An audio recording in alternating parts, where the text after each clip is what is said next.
And away we go. Yeah, so I think the settings should be correct. Second time's the charm, I suppose. Yeah, it looks like the input's working, at least on OBS. That's good. Let me know if the audio levels in the background music is too invasive. I don't think it should be, but I can adjust it easily enough. Today I'll be continuing hobbying and hanging on this blood claw. This experimental blood claw. If he gets finished in a reasonable amount of time, I will work on this little crypt. I have this little crypt I want to test something on. So if there's time for that, that'll be the secondary task. But on yesterday's stream, I was painting this guy, and I accidentally left this blue. It turns out, on the default paint scheme, you want the left shoulder pads yellow for the Ragnar company iconography. However, I do like Crom Dragon Gaze quite a bit. I think he's a much cooler Wolf Lord, in my honest opinion. And his shoulder pad, for his company rather, is supposed to be the standard armor color. But then I took a look at the transfer sheet, and there isn't really a badge for the Drake Slayers. Now, if I tab over to my browser here,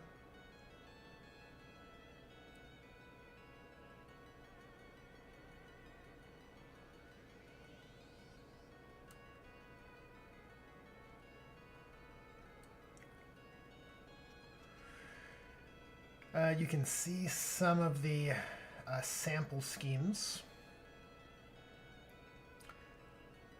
And there's a Drake Slayers here, which has a suspiciously similar symbol to the Black Mains. So I might just end up using those decals and counting them as close enough.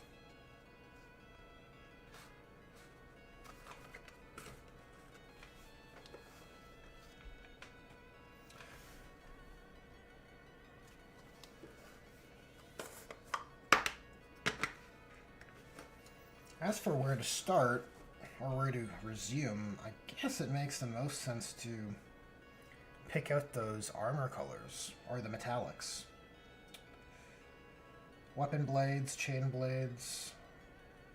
And then while I have the metallic paint going, I can mix in some gold, and just add a bit of warm metallics to various accessories.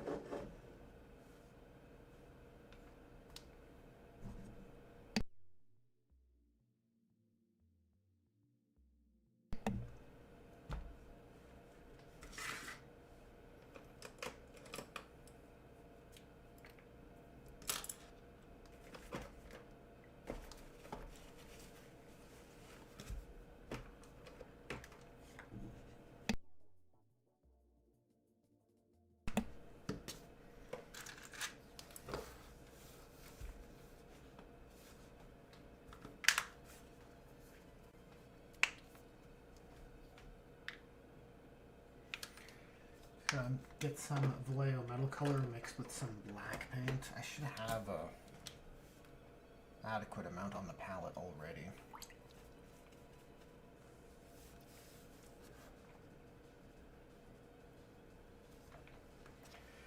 So this creates an adjacent sort of gunmetal color.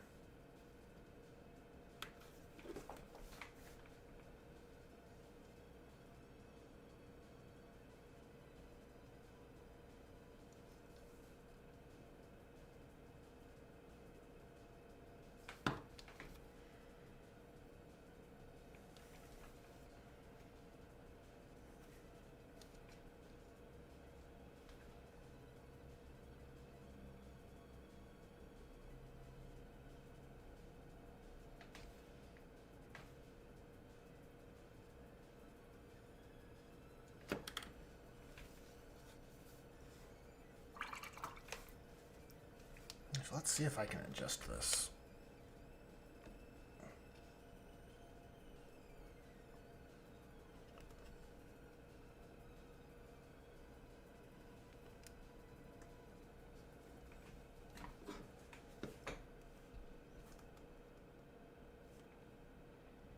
Yeah, I think that's a bit better.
It's a bit of a pain, but I think hitting these ports helps them stand out as a detail a lot more and helps break up the readability of those details.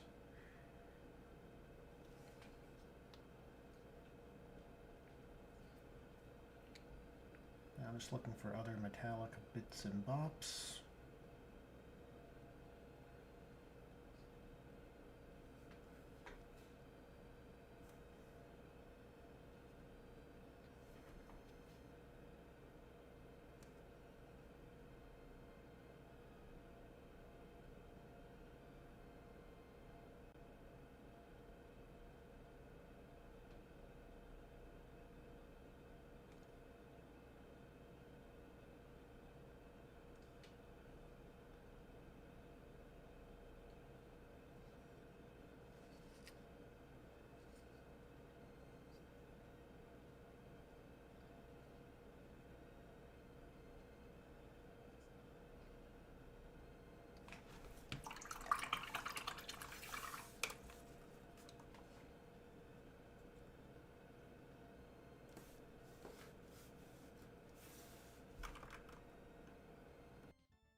How's it going, Flight of Icarus? Indeed, it is one of Russ's little mongrels. A little blood claw. He's shaping up all right. A bit more blue than I was expecting, but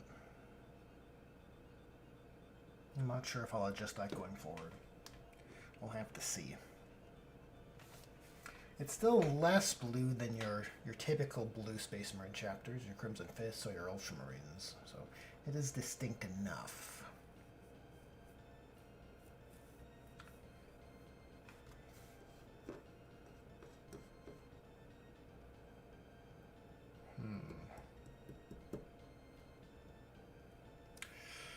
Though given the basing scheme I have in mind, sort of an ice field, it would benefit from that paler Space Wolves armor color.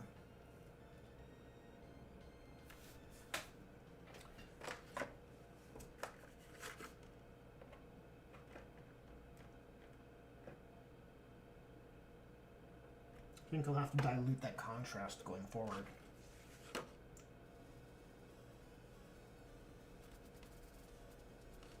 So where's my gold at? You may or may not collect Thousand Suns. Thousand Suns are a very cool legion. I can see the desire to want to collect them. I think you can make a very thematic army that feels very distinct relative to the other first founding legions and chapters.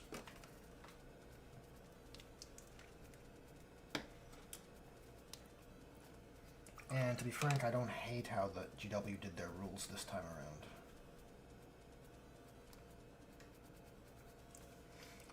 They replaced that terrible Cabal point system. I was not a fan.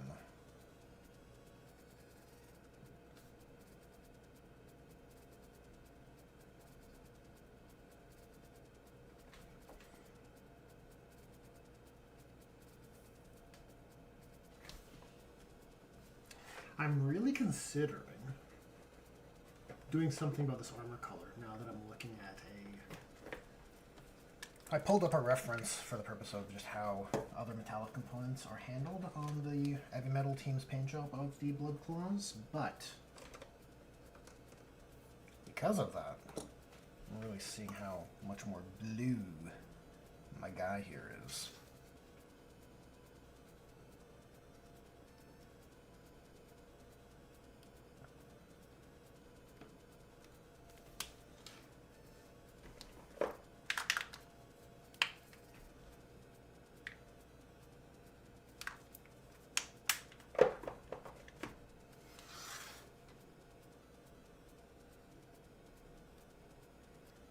I feel like this is going to be a problem. It'll be a problem for the aesthetic I have in mind. Now, I think this level of blue would be great for something like a tundra base that has some browns, some bushes. But I'm mostly going to have a frozen lake style base. So it's going to be a pretty rich blue. But you know, I might have some snow drifts on that ice base, so maybe I don't want it to be too pale on its own anyways. Maybe I'm overthinking it. Maybe it's fine. No, the true test would be to take this test model all the way, so to speak. And then I'll know for certain if the composition, if the scheme is jiving, or if it's struggling.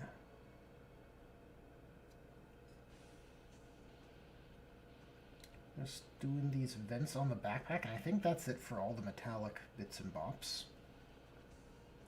Then they can all get hit with a Nuln Oil, as per usual for your quick and dirty sort of jobs.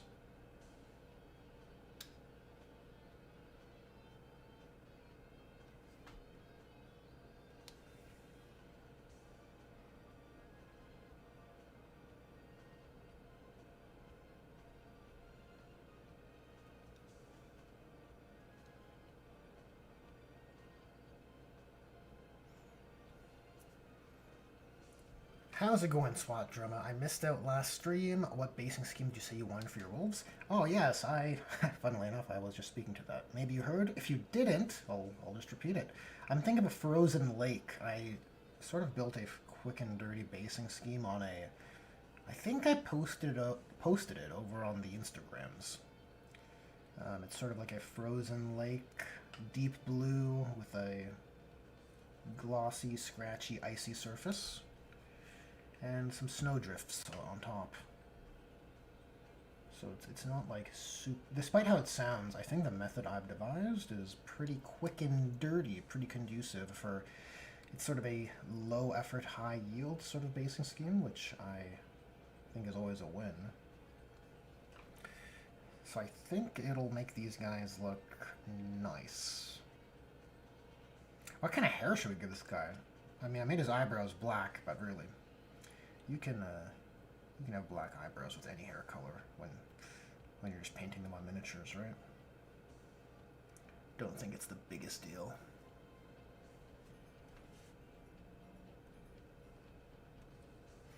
Interesting that the heavy metal paint jobs all have these parts all metallic. So you know what, I'm just going to copy that as well.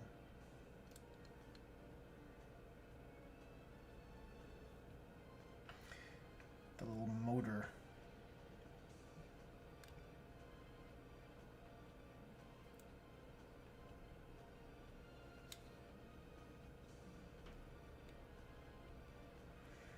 And I think we're ready for goals. One of the frozen lakes of Fenris. Yeah, probably. I'm sure there's at least a couple frozen lakes on Fenris. That or an Orc World. So tell me there, Icarus, tell me, what is drawing you 2,000 Suns?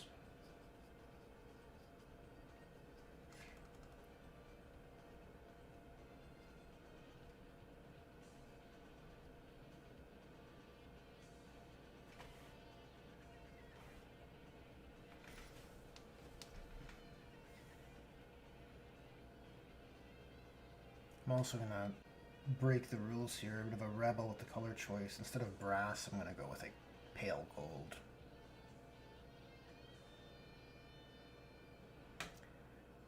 Just a pale gold.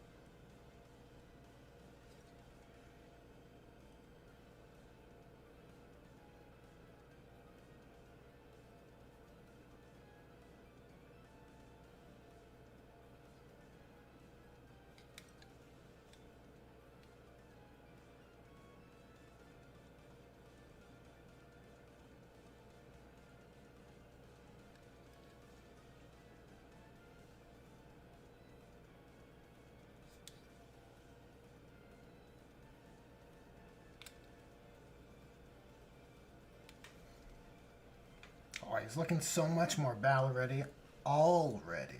Look at this guy. It's in hitting the accessories with the minimum viable color.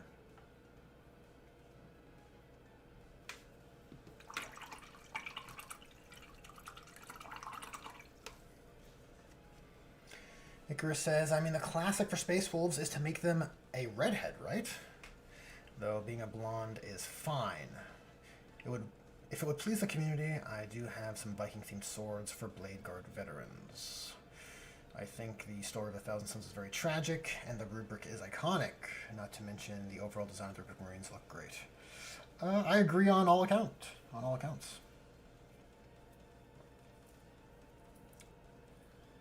Magnus may have done a lot wrong, but if he won his gambles, the Horus Heresy would never have happened, or been as bad as it was. I agree.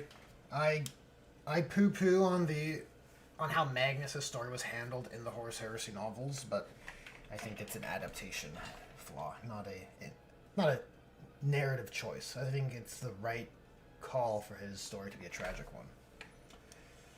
The best of intentions sort of idea, but yeah, unfortunately. Unfortunately, it turns out that you have a lot easier time writing your stories if you have your characters act moronically to do what they need to do. Go figure.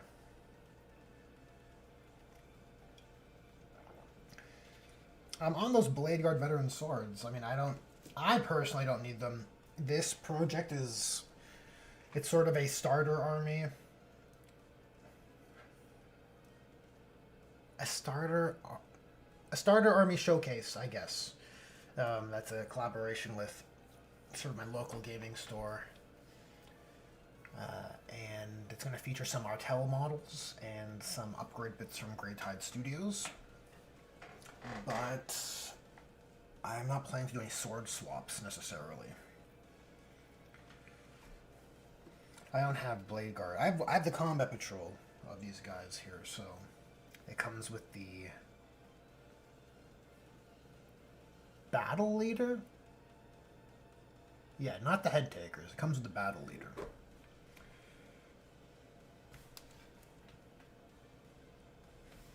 I just want to get a little bit more silver. And hit that giant earring. This is like it's so giant. It's crazy. It's almost kind of dumb, but there's only so many bear heads in the kit.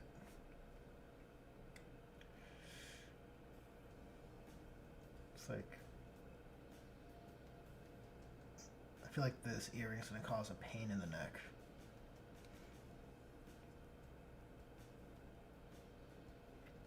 I mean, I don't think I'm missing any other metallic bits. You could touch the buttons, I suppose. Just break up those details a little bit with a dash of color. That helps. Helps the readabilities.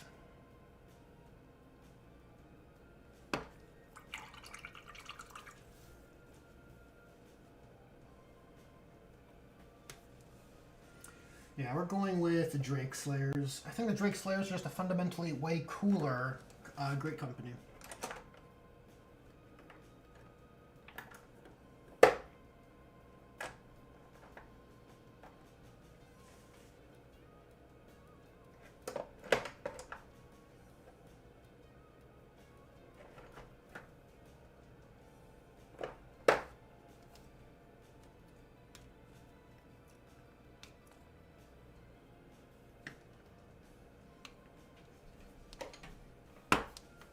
You know, before the Null Oil, I want to hit these accessories, these little Lucky Charms.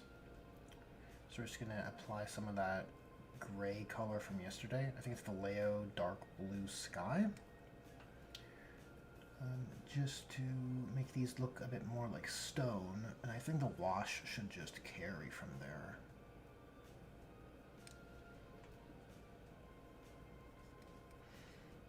No, we're not trying to turn this in. This isn't for a painting competition. I have to constantly remind myself. I have a terrible habit of getting lost in the details of painting.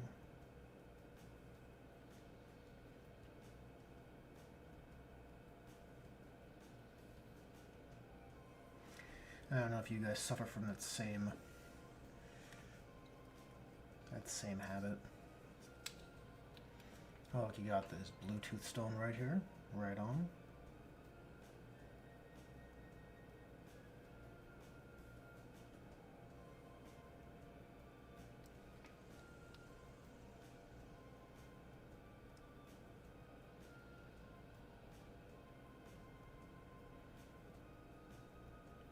Okay, that'll work.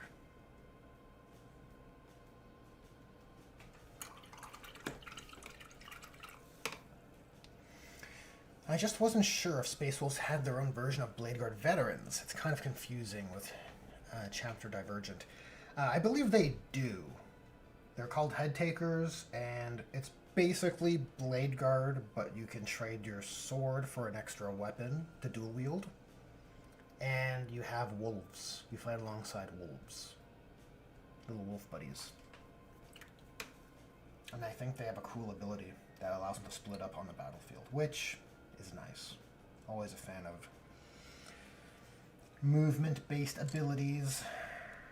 Abilities that change the options at hand. Abilities that aren't just, oh, I'm going to use this guy's ability to increase my probability numbers. Like, that's very boring to me. Not very exciting. My painting standard is until I get sick of painting them. That's an excellent standard. That works. Okay, I'm going to mix some of this dirty yellow with that flesh color from yesterday, and I wonder if that can yield a hair color. Not really. It's actually barely any of that color left.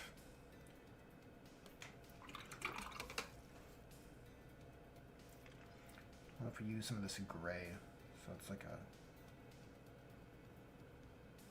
dirtier blonde color.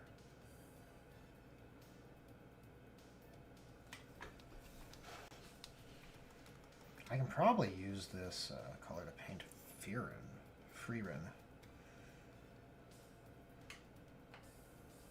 Jesus, brush. I think it has lost its durability. Such is the case. It's always a sad day when your brushes no longer hold their points.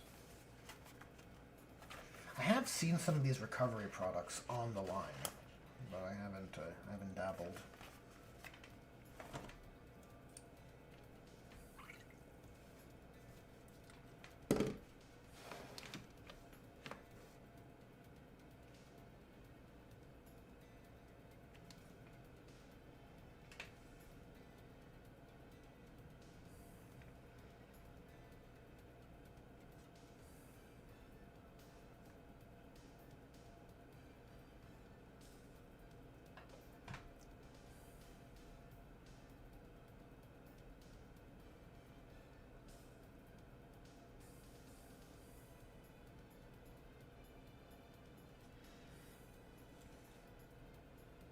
This haircut reminds me of the robot from Tekken.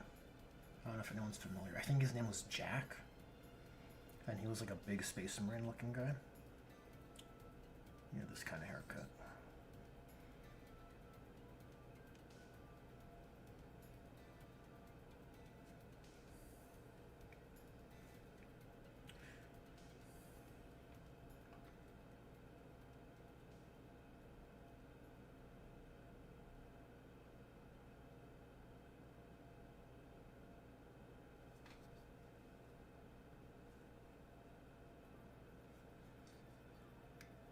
And then I'm just going to mix in a little bit of white for my palette and just add some variation, and hopefully that looks like something.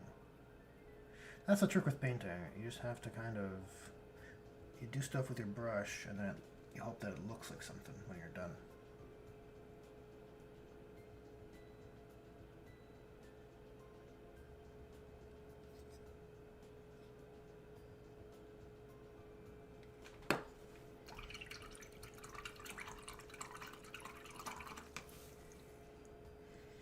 Icar says I recently bought some really nice Monument Hobby brushes, and I baby the crap out of them. They've got great points. I can appreciate that. Hell yeah. It's very important. It's very important. Go figure, right? Go figure when painting miniatures, the accuracy, the points on your brushes matter. Alright, so I need a little safety stand and some Nuln Oil. Always use your safety stand.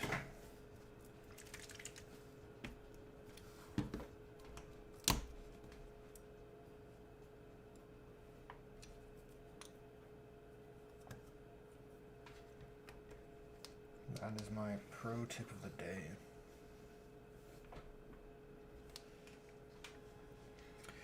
I'm going to make this blade tip like a frost weapon, kind of like I did on that chapter exemplar. I'm a big fan of that on the Space Wolves. I think it's a cool flex. Even though I think inherently it's kind of cringe that they have these special weapon types. But look, it's creative license, right?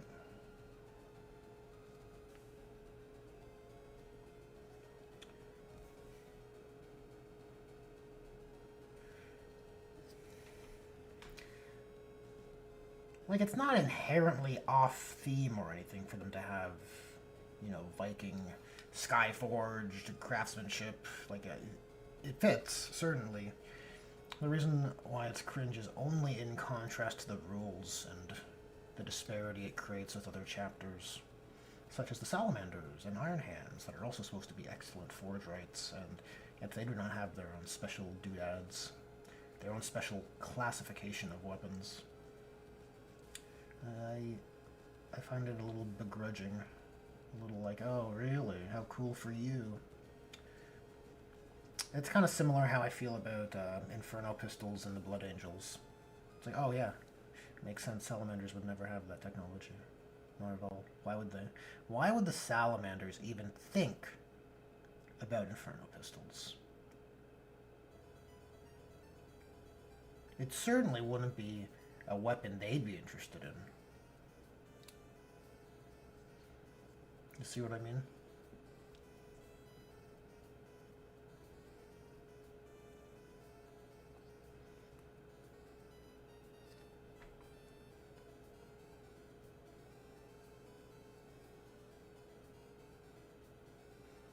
Alright, next accessory we need to lock in is probably the bone colors and all these teeth. There's a lot of little teeth charms.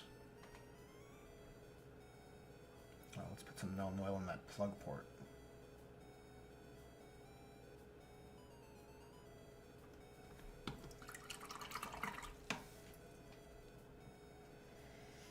Yeah, the Space Wolves are a bit Marty Stew. Like, doesn't Logan Grimnar have a Corn Demon in his axe? Yeah, his weapon is cursed. I don't particularly like that. I don't particularly like that choice. It kind of,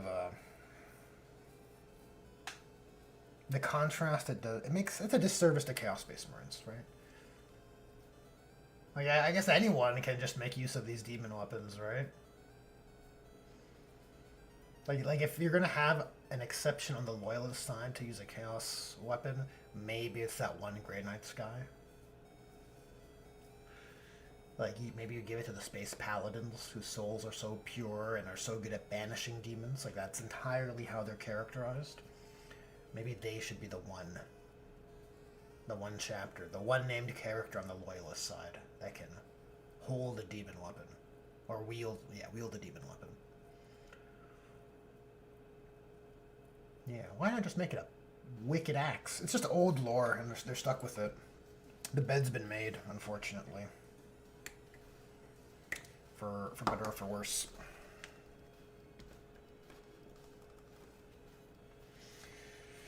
I guess part of the appeal of power fantasies like 40k is that logic is optional. Yeah, kind of, sort of. You know, it's a different strokes for different folks thing, for sure.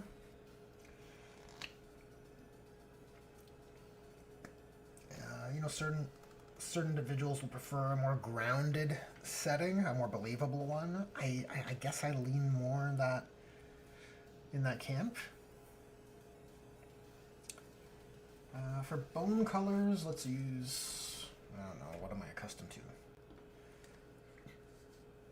Maybe I can just go in with the Army Painter Skeleton Bone. Maybe I'll have to two-step it for this guy. Alright, just take some of this. It's called Skeleton Bone, so it should be perfect.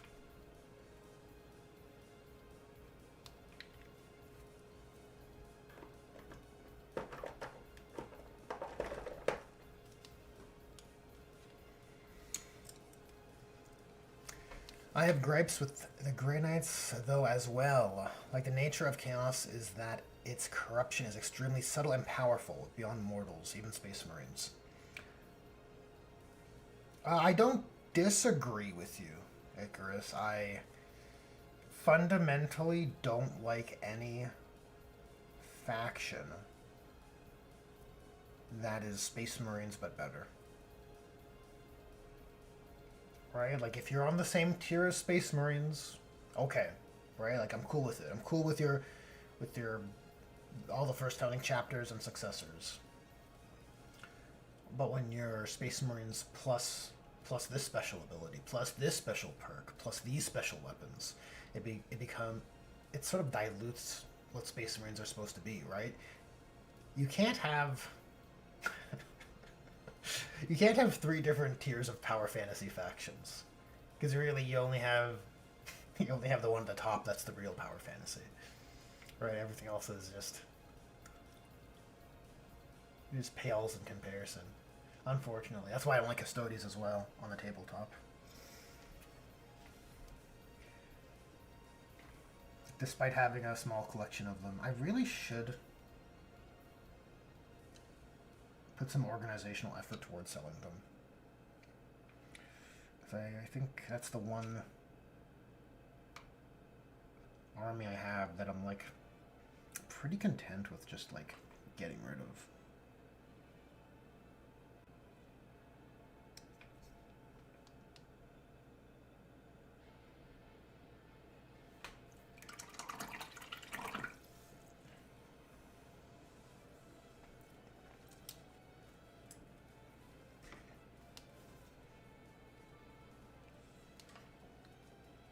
Like the Grey Knights are cool because, Space Marines are cool in principle, but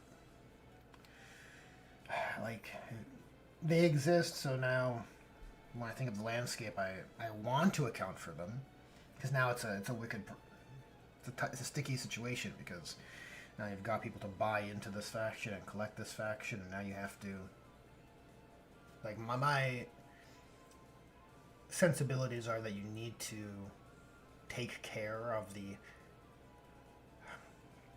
the hobby investment people have made, right? But if it was up to me, I don't think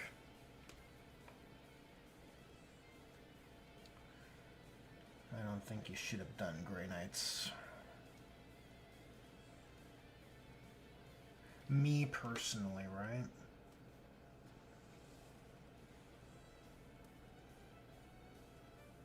Think about these Space Marines are even rarer and even more strong than regular Space Marines. Each one is a psyker. Like, oh my god.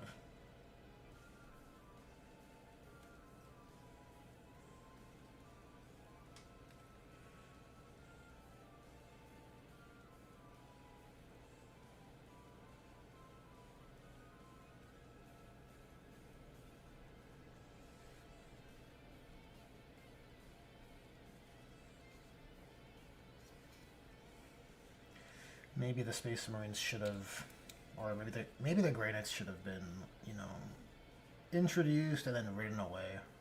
And then you still play them. You can still play them. You still have rules for factions that, went extinct. Or characters that went extinct or died, These legendary heroes. You don't have to play in the timeline right now.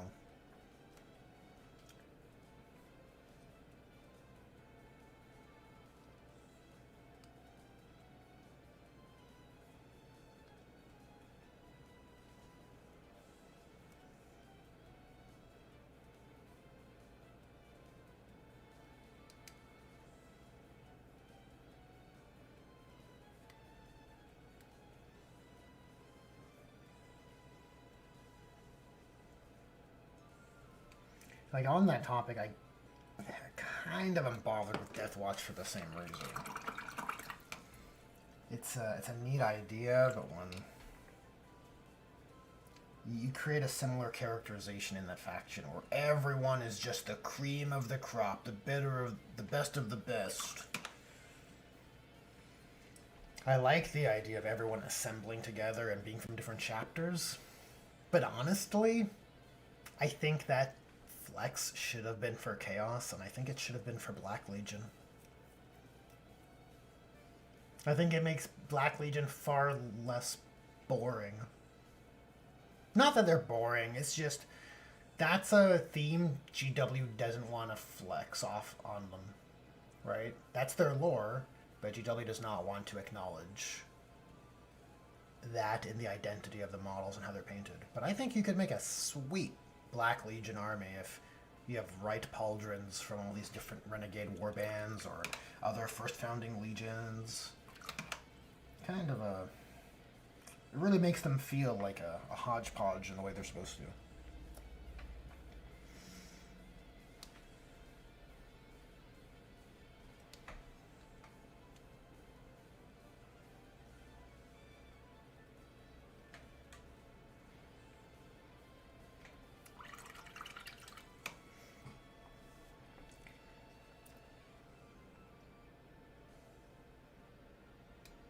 Seems like I missed a spot.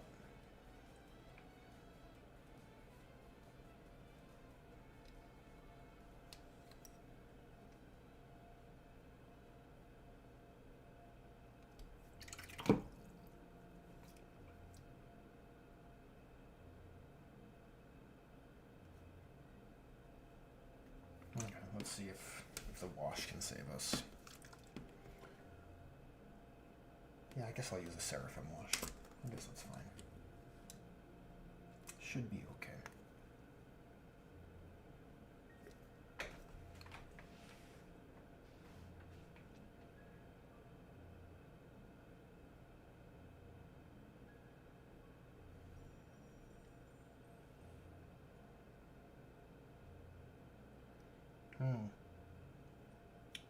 Now that I've painted the fangs, it seems as though I pretty clearly missed some of the metallic features when painting, unfortunately.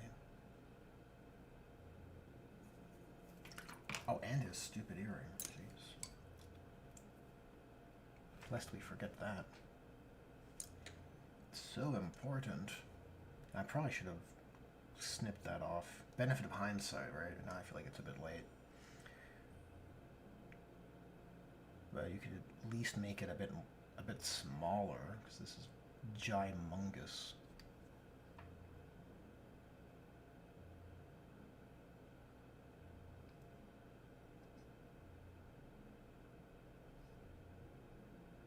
You know, it's just that this guy, this Bloodclaw in particular, is really into wolf fangs. So he has to have them everywhere. That's his lore.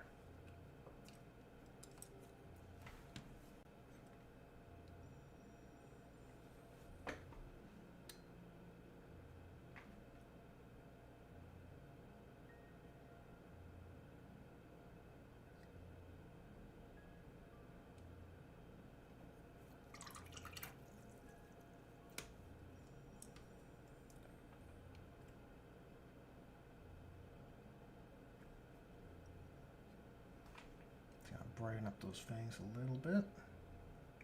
Just the tips.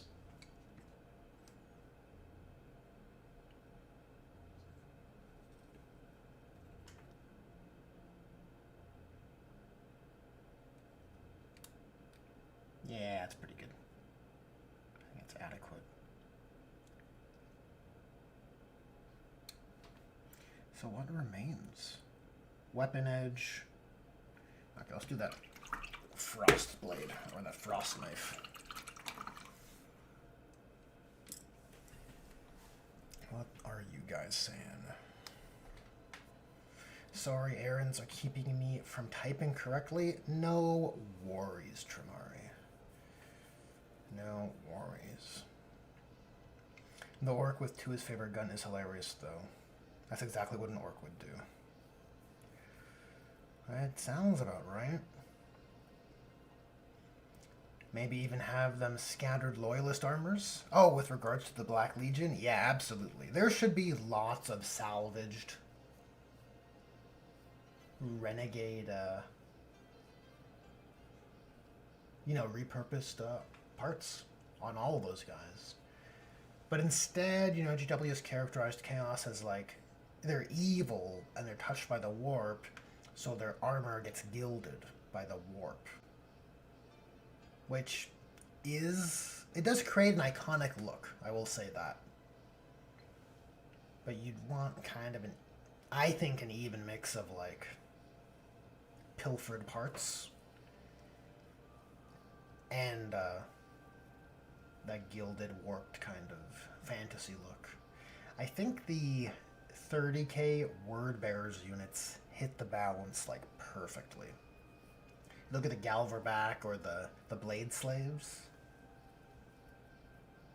I think those models are like chef's kiss, but also I think they have the right balance of gilded chaos aesthetic and recognizable armor marks. Wish I had my possessed on hand, but I do not.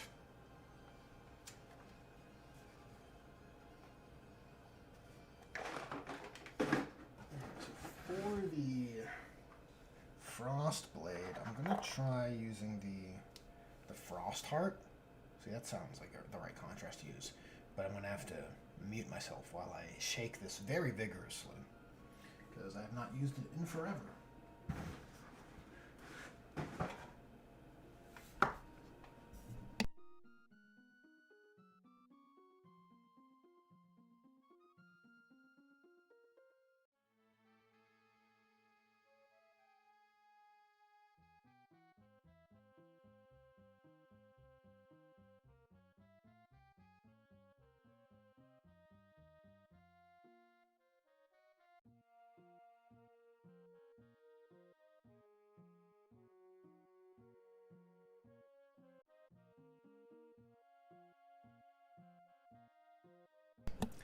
I feel like we don't really have.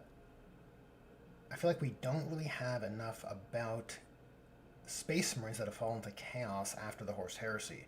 It's been 10,000 years. There's got to be a lot of Renegade chapters out there. 100%. And it was really cool. It was really cool in 8th edition when GW at least thought about them. You know, they were like, oh yeah, we need to do something about the Renegade chapters, right? We should probably give some incentive to, you know... Yeah, sorry, I just had a thought about that. That's very interesting, because...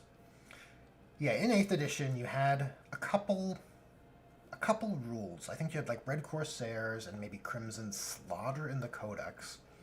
And then in Psychic Awakening, you got 4 or 5 more for God-marked Renegade warbands, which I thought was nice, right? I thought that was a nice direction. And what's interesting about that, contrasting to where we are now, in 10th edition, we have detachments that anyone can use, and they're not exactly tied to a First Founding Legion or chapter, but they kind of are most of the time, with like subtle nods or direct references. But in the Chaos Space Marines case, you really have just it's like a Red Corsairs themed Renegade Raiders, and it's called, I think that's what it's called. And that's your one incentive to make a Renegade chapter, as opposed to just playing a First Founding Legion. But when anyone can use anyone's rules, you don't have as strong of a direct incentive for people to say, you know what, maybe I will be different, and I'm going to go the Renegade chapter route.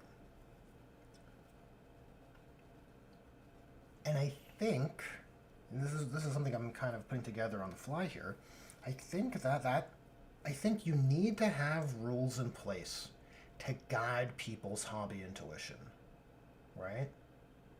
Because if you don't have rules that are adequate, they can't be crap, right? They can't be just garbage tier on a tabletop, obviously. They need to be serviceable. But if you don't have rules which are serviceable, tied to the Renegade chapters, no one's going to care about the Renegade chapters. Unfortunately. You need to have rules to build your own Renegade warband and characterize them properly. And because GW is slowly closing, they're making the box in which players make choices as it relates to their armies and hobby smaller and smaller. Because of that, you're going to have less and less people caring about Renegade chapters. Right? You'll just have like, oh, maybe Huron Blackheart's chapter, Red Corsairs. Like he might get a new model in this 500 Worlds end of edition campaign, and then they will have significance. But you need to have a framework of rules to allow people to encourage people's hobby intuitions. I think that's what it is.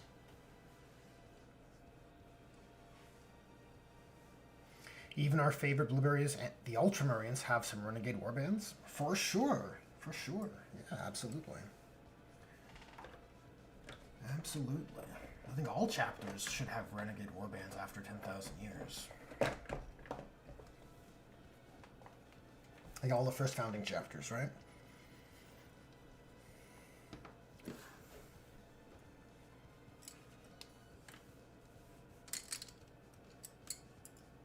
That's kind of the point of chaos.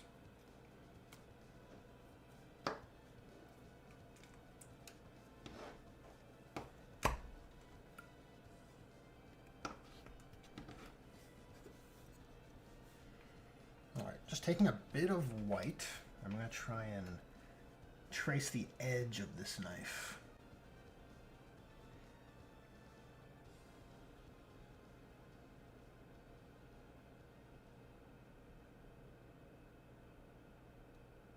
That might be a cool way to represent the Sky Forges of Fenris. I don't think that's what they call it. I think I'm just thinking of Skyrim. But you know, a frost weapon, if you will.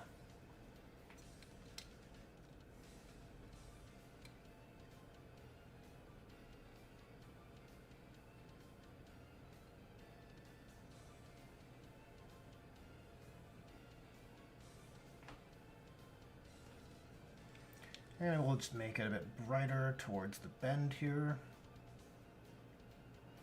And maybe the contrast will do its thing.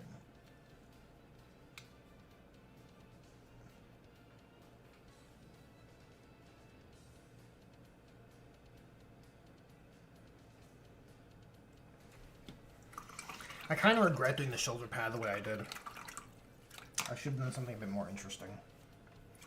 A bit different. Something different, but also simpler.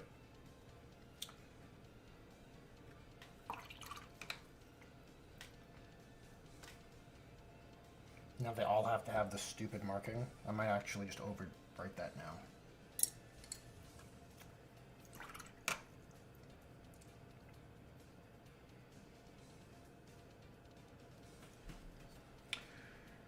Yep, there it goes. We're gonna ruin the work done thus far.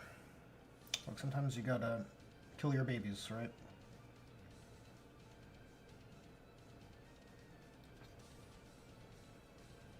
He's like, I don't like that squad. I'm joining a new squad. He's gonna paint over his pack marking. I guess that's what it's called. Everything's wolf themed, right? Not a squad marking. We don't have squads in the Space Wolves. We have packs.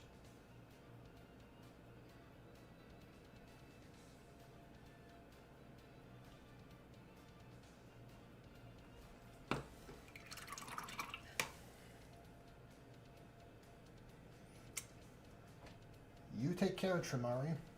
Have a good evening.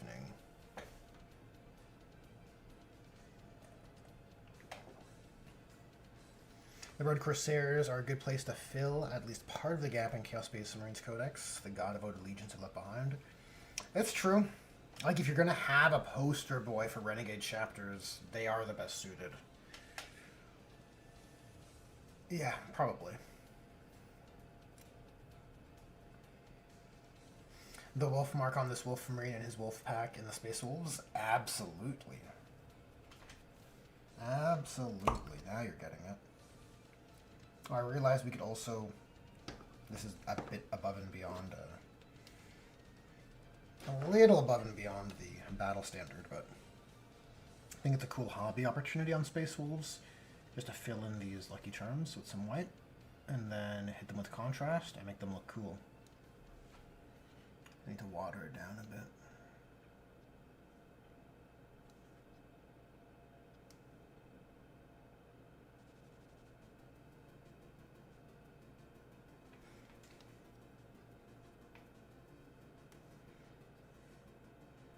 like those sort of details that add character, I think.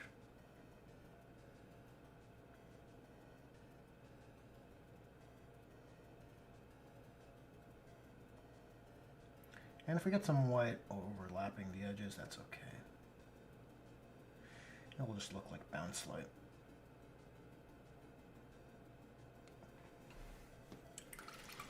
So we'll have to wait for that to dry.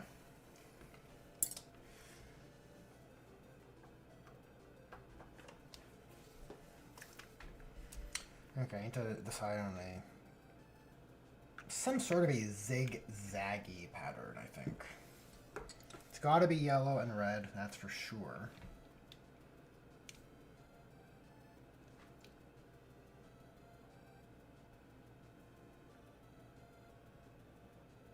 Maybe we'll do like a broken mountain type pattern. That sounds like it could be a thing.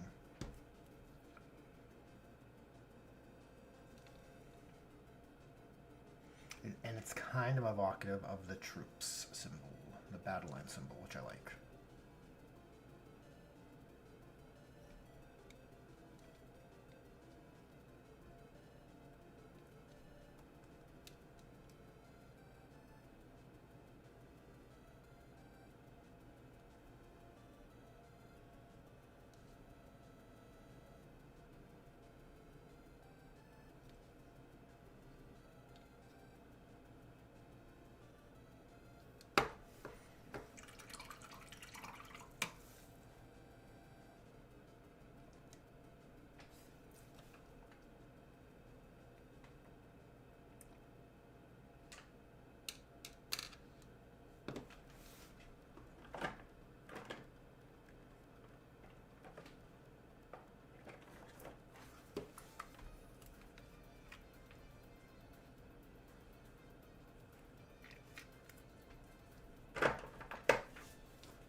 Just going in with a bit more olive brown and mixing in that skeleton bone color.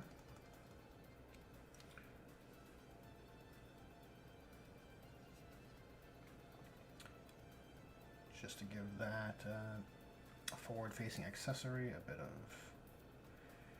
of texture.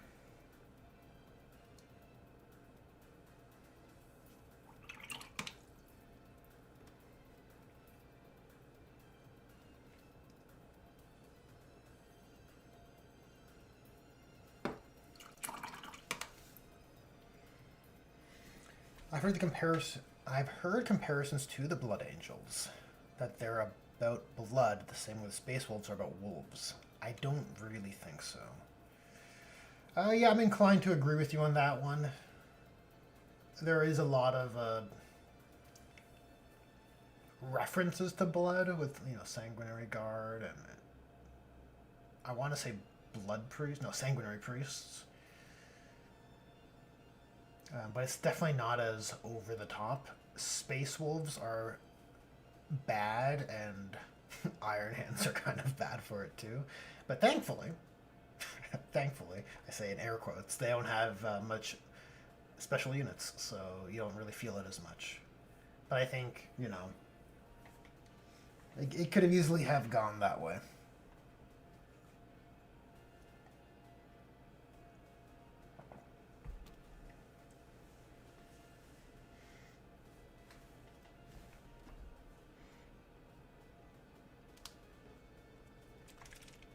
Alright, let's apply this contrast and see what we're working with.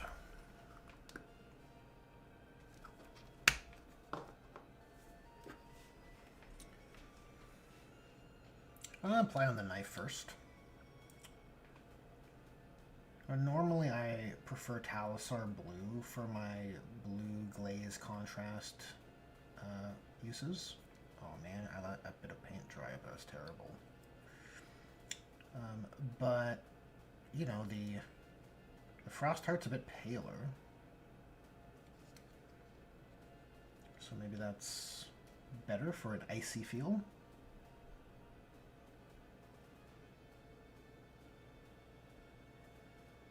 On the Space Wolves chapter exemplar I painted in the summer, it was definitely a bit more of It looks like wet blending and looking really nice. So this is the poor man's version of that, I guess. I'm gonna mix in some water and then try hitting these runes.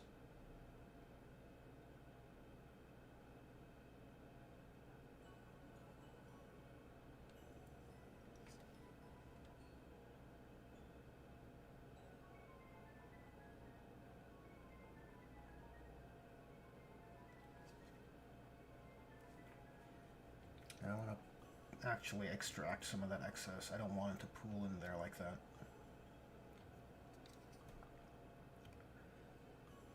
You want the deeper sections to be brighter.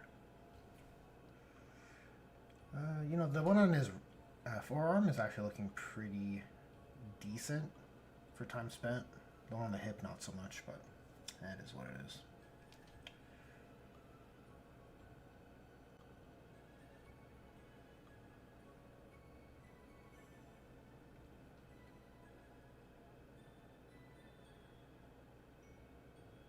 Oh, crap.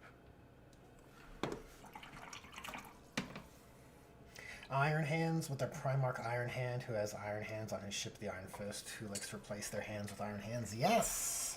That's pretty much the gist of it. See, just as bad as the Space Wolves, but thankfully less supported. I mean, I like the Iron Hands, so I don't like to frame it that way. I think they're a great chapter, and a great exemplar of the 40k transhuman Space Marine standard, but yeah, like there's a different timeline where they're the poster boys and the setting is grim. Like it's a real grimdark setting. Flame Lord, hello there. Howdy to you as well. As you can see, I've ruined my shoulder pad. But I ruined it intentionally. I didn't quite like the direction of those pack markings.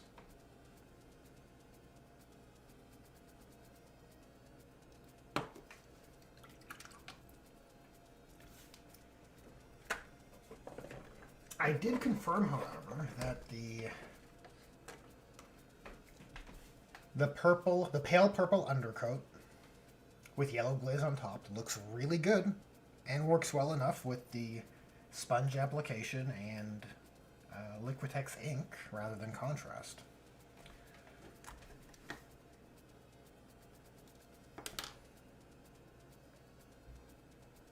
Like look at this. Terrible. The pains of paint pots. Just like, what am I supposed to do with this?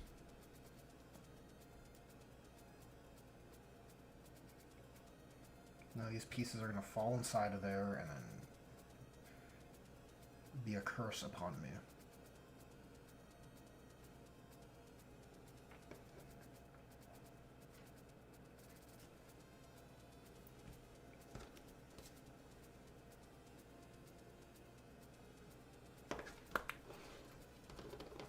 You think buying GW paints to paint your GW product would make things easier? It stands to reason. Okay, so for this broken mountain idea, I'm going to say it's going to be about that tall. It's going to have a break. And then continue sort of like this.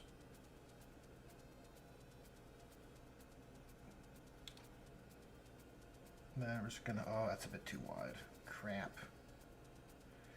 We're going to basically create a mountain-ish shape, sort of like this. And then we're going to fill all that bottom part in. And that top part is just going to come up like this, and we're going to fill in that. And then look, there's our shape. And I think that's a bit more interesting.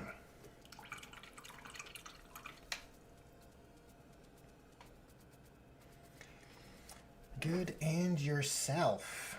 I'm doing all right here. Just working on this This test case Blood Claw. And I think he's he's certainly more than battle ready, that's for sure. But look, he's nearly done. Basing aside.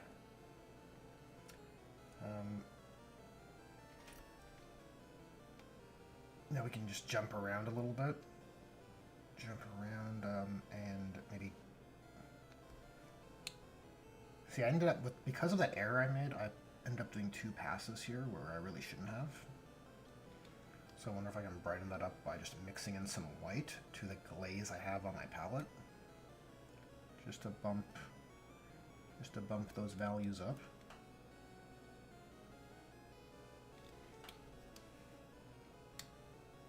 It's a bit darker than I would have liked, but look, that's what test models are for.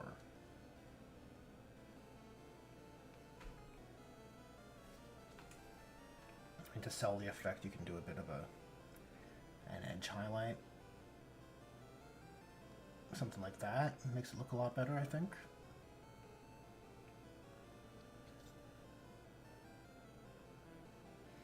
The other one's a bit awkward. I mean, that's like the inside, underside. You're not going to see it too much. Outer edge takes priority most of the time. Yeah, the frosty knife.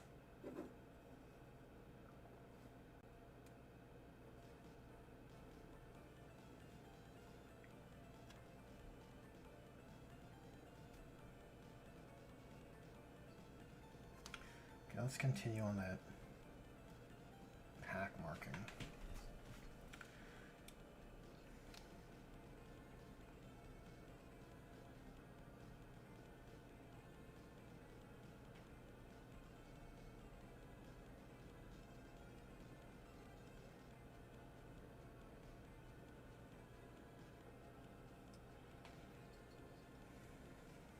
And I mean, it's supposed to be the case that these guys paint their pack markings themselves, so you can more so get away with an organic sort of look that doesn't look machine perfect. But I get the impression that most people associate these chapter icons and symbols with that kind of level of precision. Unfortunately.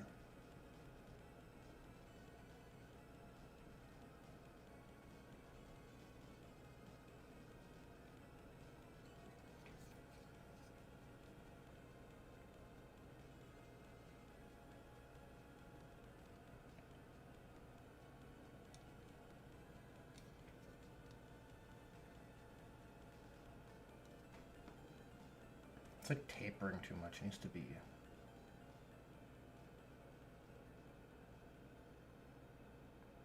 needs to be more like linear, you know?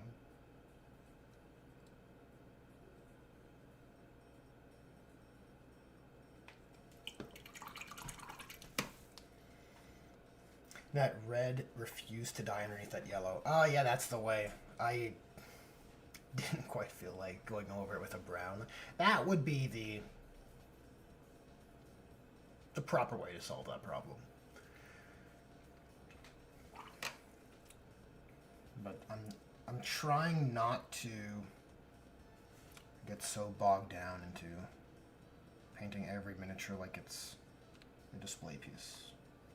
At least for this little Space Wolves project.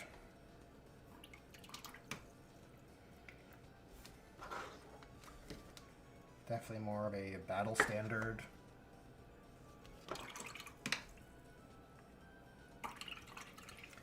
Still can't quite find a replacement for Corn Red. I'm sure there's a close approximate in the Vallejo range. I've really begun to prefer it, honestly.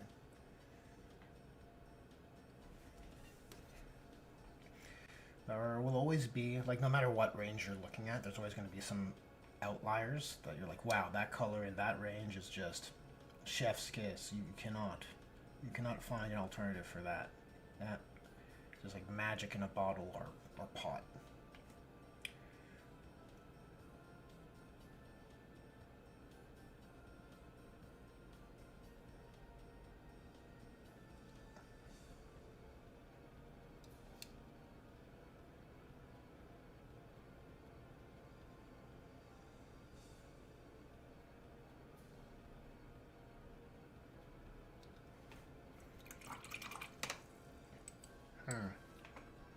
I have a bit of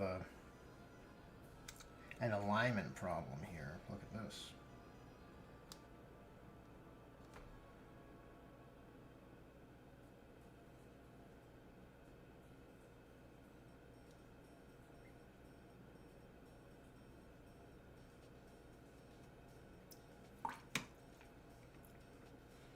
I'm gonna have to mix in some pure red or maybe some red or Evil Sun Scarlet, maybe?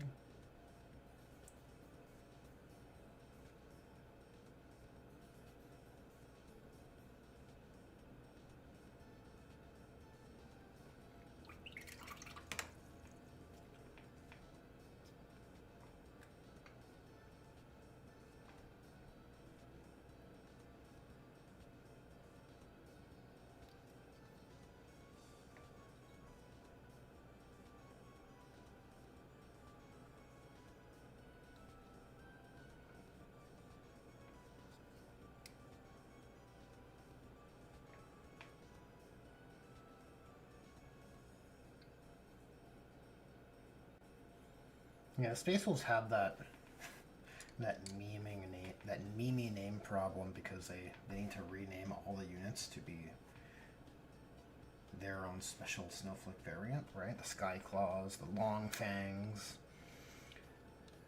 It's just like basically could just be called the Devastator Squad.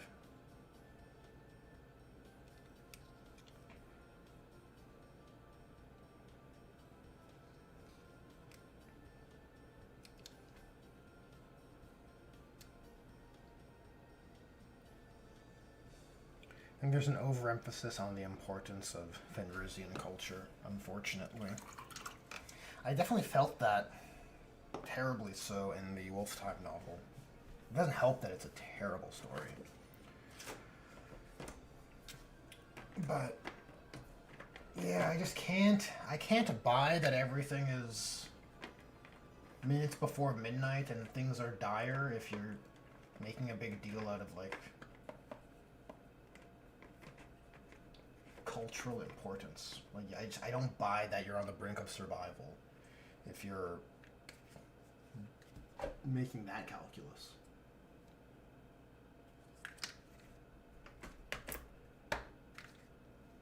That's basically the gist of it. I feel like if it was really about survival, you'd do what was necessary.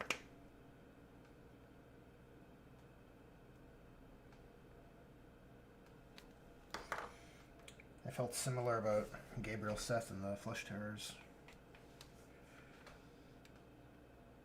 When he's all complaining about Primaris.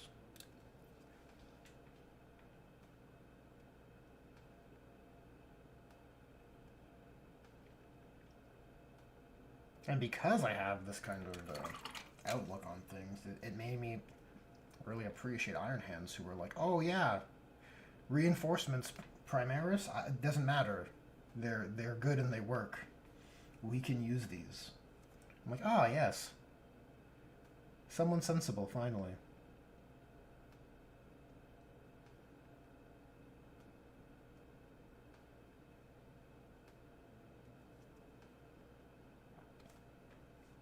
This is just Evil Sun Scarlet going in over top, and that difference in value is really, I think, helping with the readability.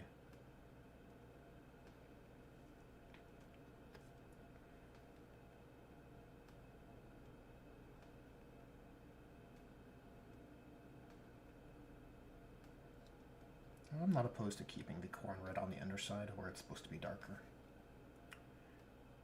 That seems pretty sensible to me.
Yeah, I like this better.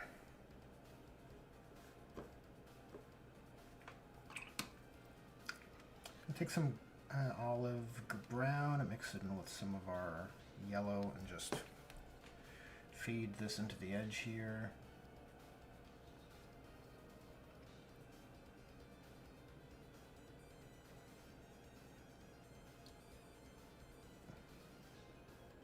And those two colors actually work well together. I have to keep that in mind for painting yellow. Like whenever you find a good pairing of colors to work to make the efforts of painting difficult pigments like yellows or whites, I definitely start leaning towards them habitually.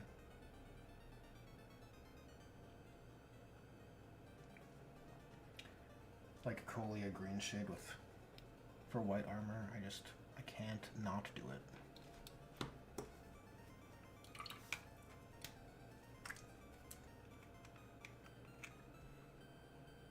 The best way to become a master at painting is to drink the paint water. This is what I've been told. I'll let you know when it starts to work.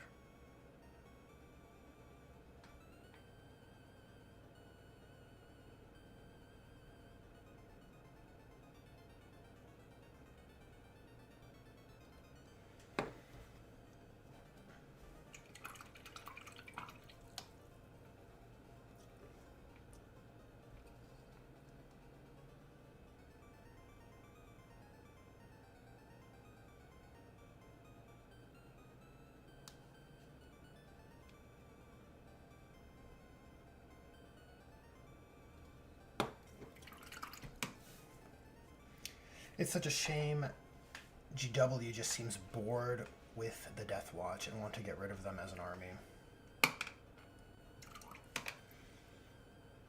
On one hand, it's weird, because I kind of prefer a paradigm where they're not an army, if I'm honest with you. But on the other hand, I do think it's important to serve the hobby investments people have made in your ecosystem. That should be like paramount. It should be like a heinous sin for GW to do what they did. And thankfully people pushed back and they re-rolled that detachment, but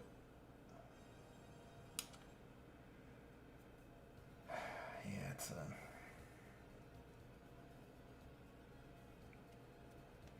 a bit of a problem.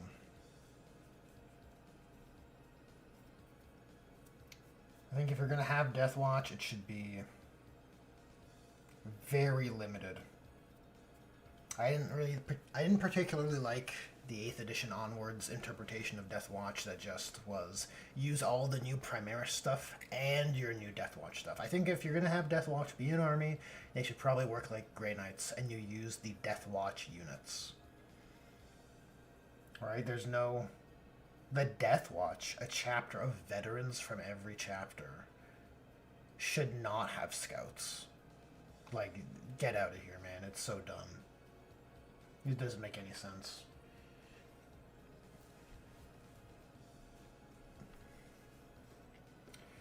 What is left?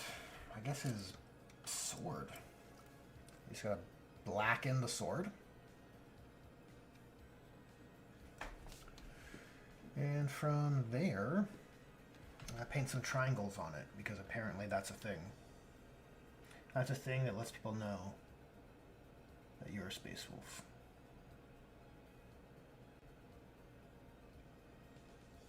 So I'm just grabbing some black from the palette. I think this is Vallejo black.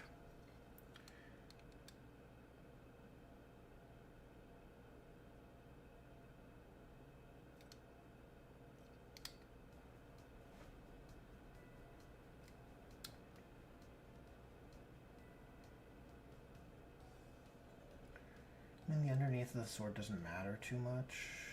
You don't have to fuss around.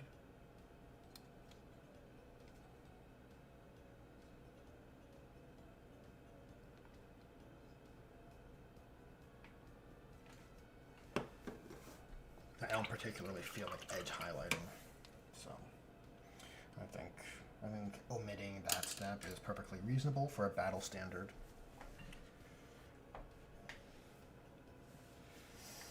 The best way to become a master painting is drink the paint water. I read that already. As a Warhammer fan, I don't like when people think Warhammer is the most overpowered IP ever exist. Yes, it's a dangerous IP to live in, but I wouldn't call it the most overpowered IP as a Warhammer fan. Right. I don't quite understand the claim there, Flame Lord. Warhammer is the most overpowered IP, as in the factions are so strong? I wouldn't think so. Is it because of Exterminatus? Is that why? Because they have the capacity to blow up planets? I don't know. I mean, if that's the metric,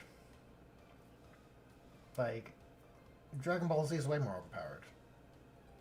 Like, in the beginning of the series, or in like the second saga, or second arc of the series on Namek, the main villain, Frieza, is just like blowing up planets with his finger. Is way more overpowered. It's like insane amounts of efforts go into Exterminatus. Maybe I'm just assuming incorrectly. You tell me what you mean. The acrylic particles fighting with microplastics in my gut for dominance. Yikes. Yeah, definitely don't want that. That's why it's important to have your antioxidants. And other nutrients.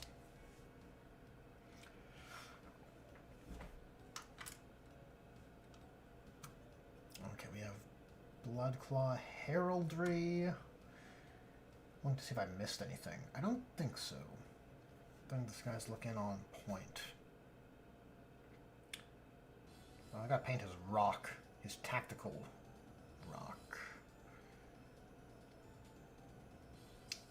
Heraldry-wise... Yeah, Drake Slayers will just use the chapter decal. I can put that on right now, actually.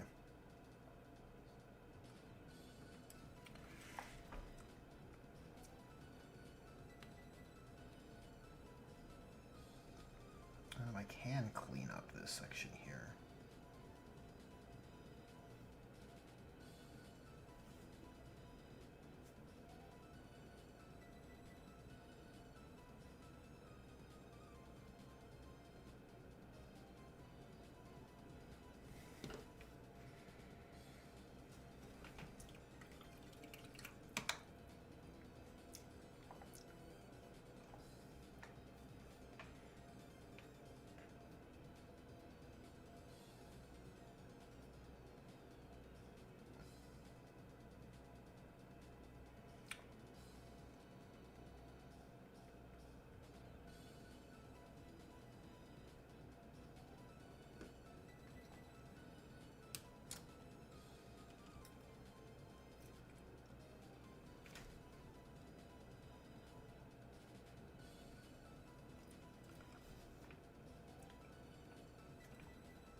I'm just gonna kind of use up this gray on the palette to paint this rock. Oh, just a little bit. You know, I won't... Like, really, you should do your base all together so that you can get all your textures in place and everything's cohesive, but while we're here, I don't have to rip this guy off of the space to turn it into an ice field.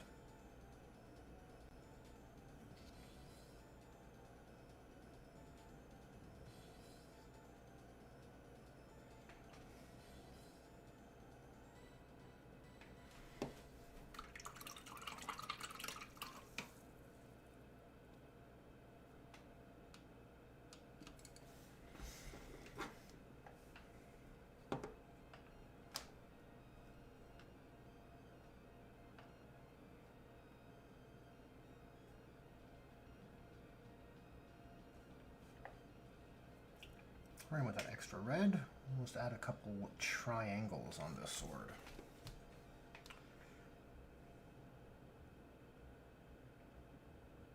They're just kind of midway. I don't think there's any importance to it. It seems just sort of arbitrary.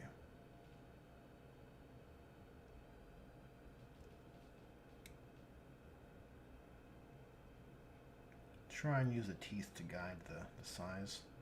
So we'll try and make them 2 wide, and maybe just do 3 of them.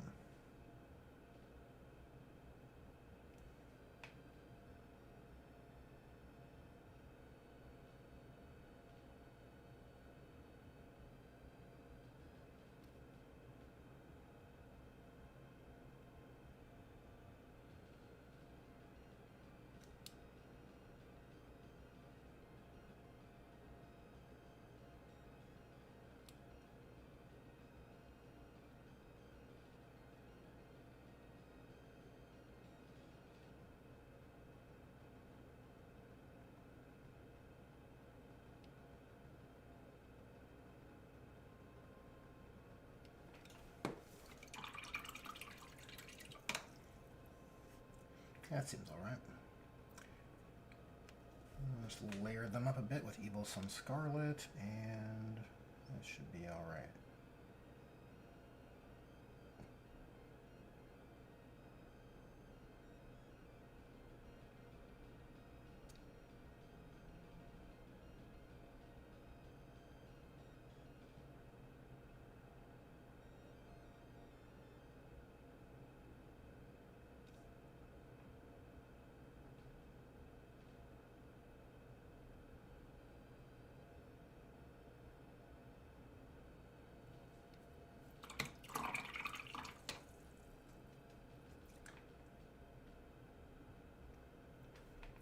Seems like they're getting smaller.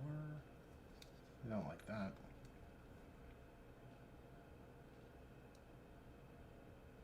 I mean, again, I think these are supposed to be sort of like a freehand done by the individual, so I don't think they need to be machine perfect.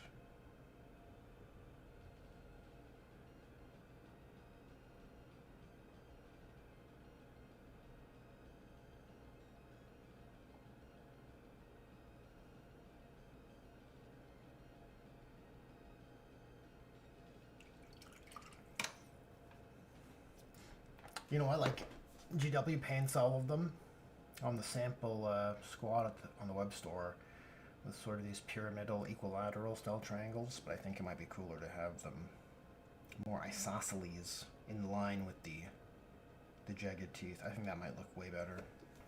But there's a whole squad to do, so this guy's will be like this.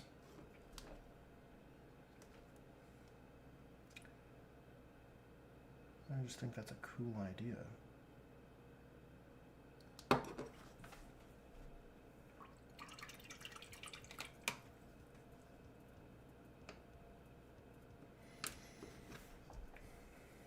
Alright, that's the blood claw test. Basically done. His eye's a little knackered on this side. Doesn't really matter.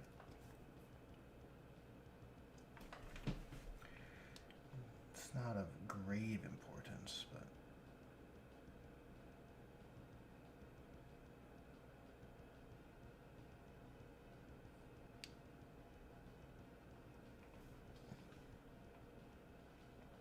see if I can spruce it up a bit while we're here.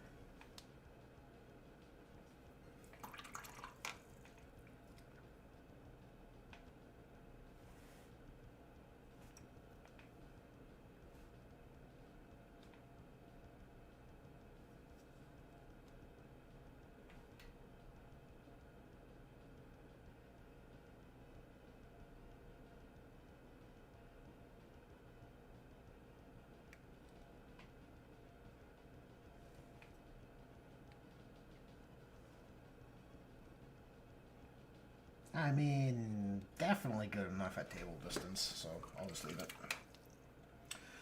Okay, so I got about half hour-ish more.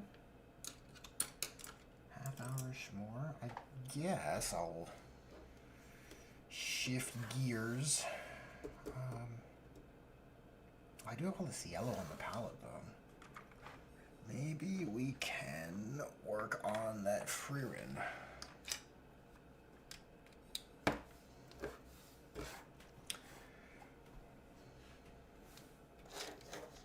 There was a small error I noticed. of course, right? Once you start painting, you notice an error in the cleanup. Thankfully, the hair isn't that far along. Just really a base coat.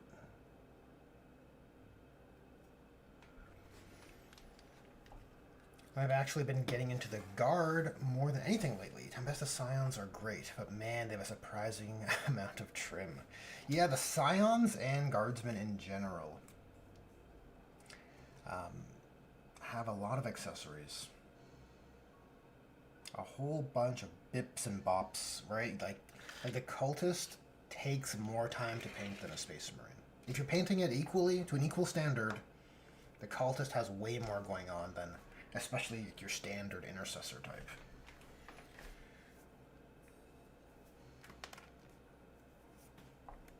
So I definitely get what you're laying down there.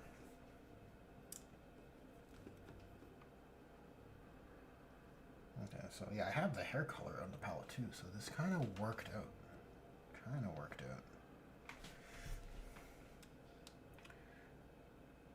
I do have an Eldar project I would like to do.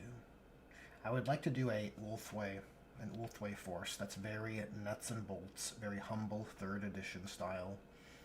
Just guardians and warwalkers and seers and warlocks. And like a whole bunch of farseers for sure. I think that'd be rad. Similar to the Crimson Fists little thing I wanted to do. With just classic Marines. Ran in a classic formation.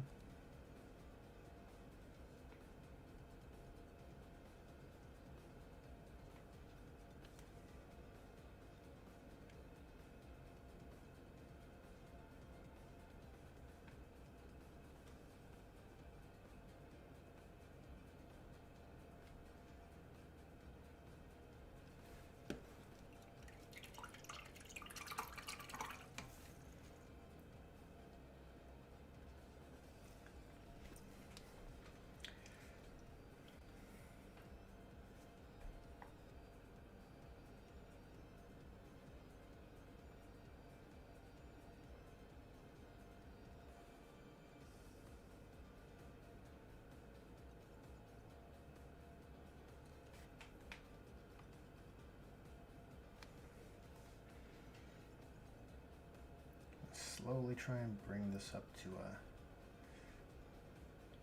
a yellow.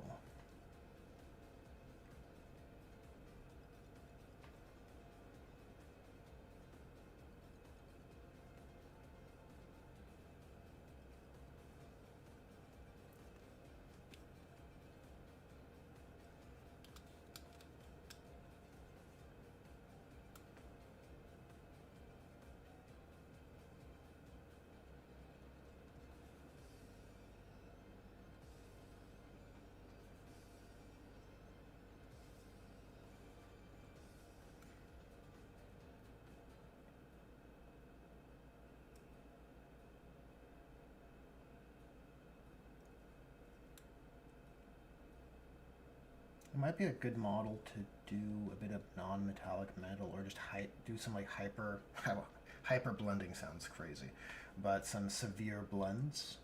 So almost like how you would for a non-metallic metal, but to maybe try and get a satin sort of effect or a silk. Is sort of what I'm thinking.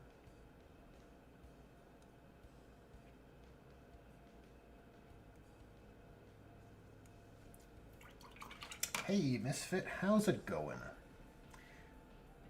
Are you hobbying or are you hanging?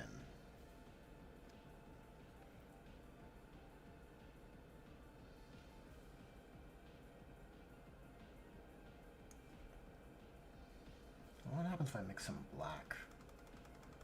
Mix some black into this yellow brown. I mean, if you aren't careful, you'll get green.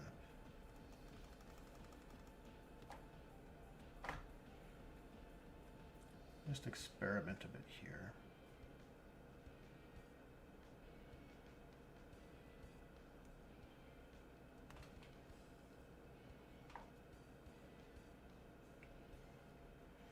on the Artel web store, they have this the yellow sections here, the cloth trim, painted as gold, like a metallic paint gold, and I don't a true metallic gold, and I don't quite like that aesthetic.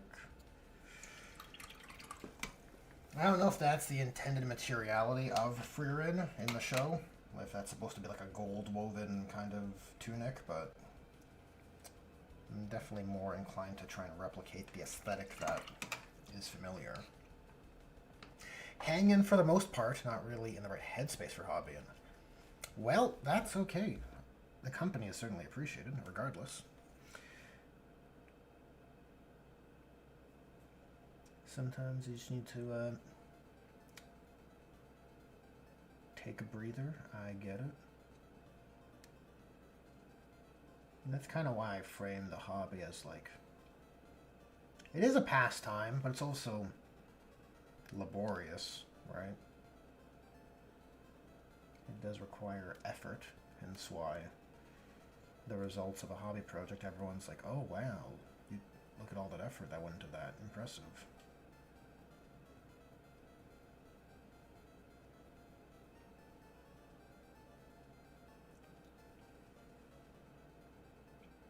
I feel like I definitely should have left the arms off.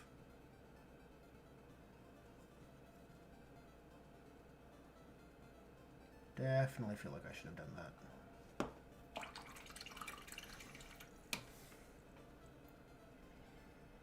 I do love Frieren, says Starlight Misfit. Yeah, I think it's a neat show. I really like it. I'm leaning towards building some Votann Hearthguard. Hearthguard are the Terminator style guys, right? Yes. Yeah, you know what? I'm like 90% sure that's the case. Because the Hearthkin are the troops.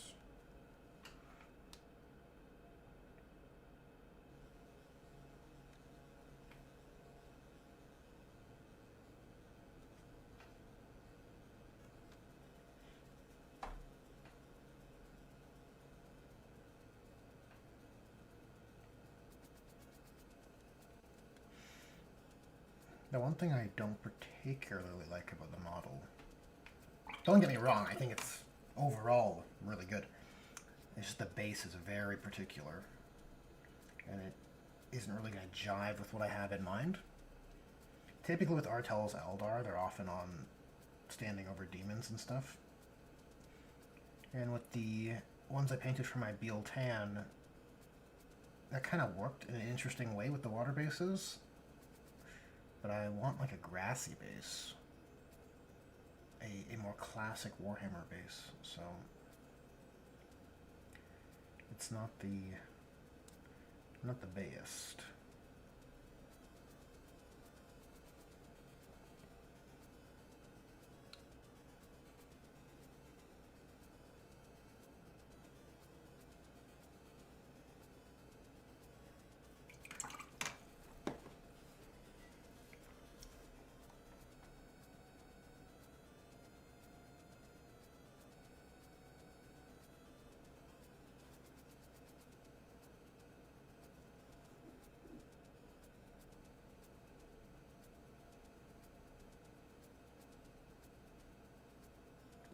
Okay, let's mix in a bit of white. I don't know if that's a terrible idea or not. Maybe a beige would be better. Let's try a Screaming Skull. Or maybe like a Flayed One Flesh. It's like very similar colors. Like here's like the blend space I'm working with for that. And I want to add Flayed One Flesh on top, just so I have a wider range of values.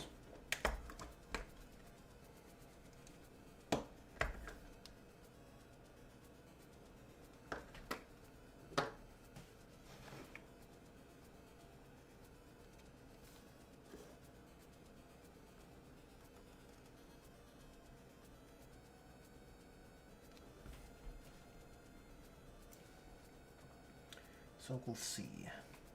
We'll see how it goes.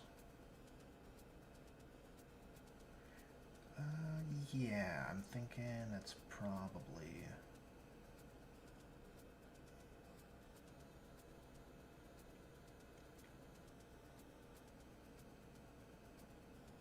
probably the direction I want it to go in.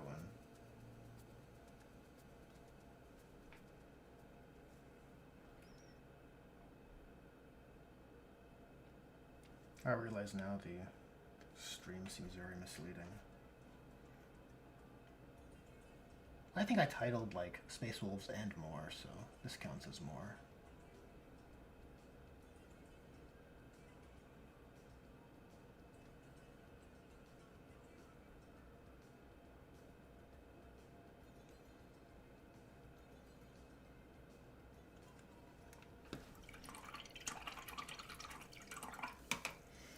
Yeah, they are. Okay, that's with regards to the Earthguard. Sometimes the paint scheme makes all the difference. I didn't really like the Tempest Scions until I saw them in some other scheme than the god-awful one on the GW Web Store. Oh yeah, they have like a... well, they're basically in like a Space Wolves blue with gold trim kind of scheme, right?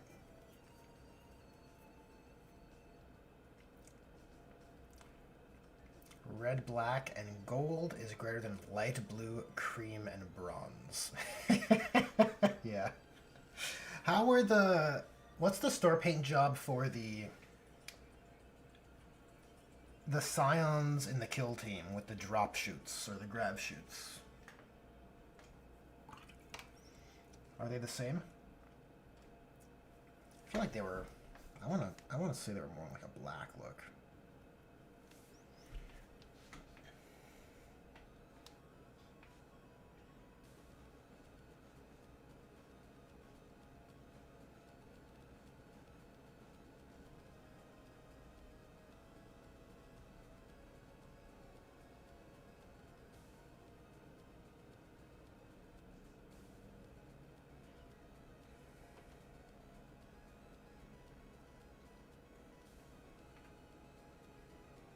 Okay, those belts are gonna be leather brown, I think.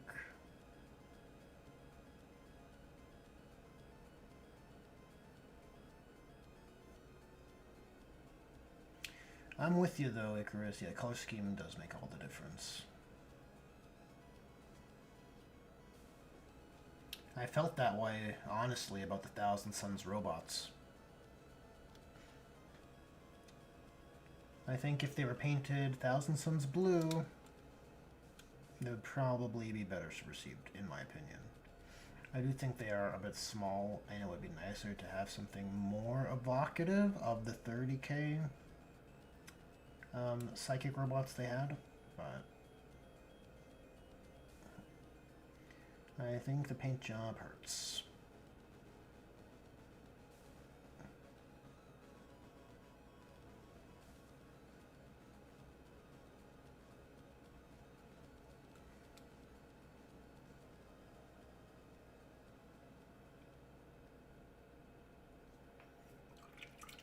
I kind of feel that way about Inner Circle Companions as well. I feel like they really ought to be in their 30k colors, but GW doesn't want to do that because then that looks too similar to other Space Marine product in the Black Templars. So now they have to wear burgundy.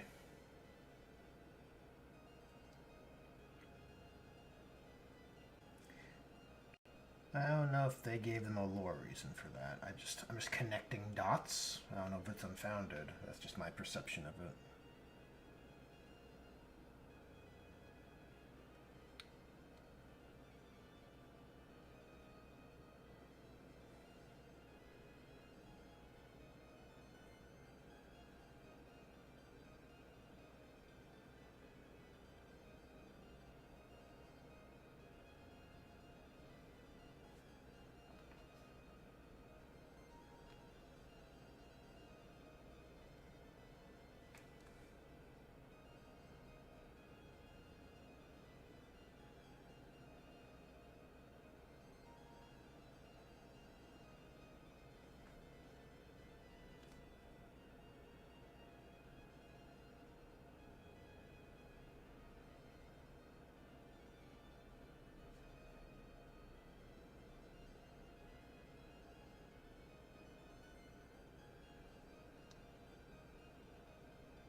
They're like black armor, silver trim, and really dark teal cloth. I mean, that sounds just like a better scheme.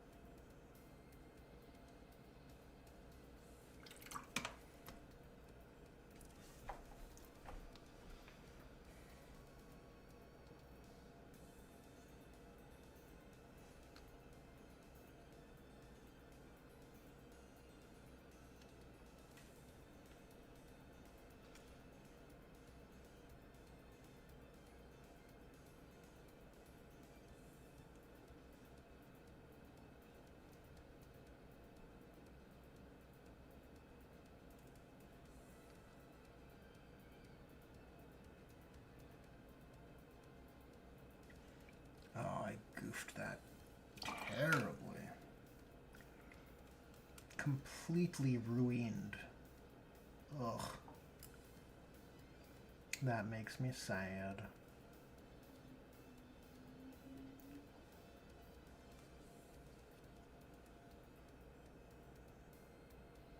I guess that's the hazard, right?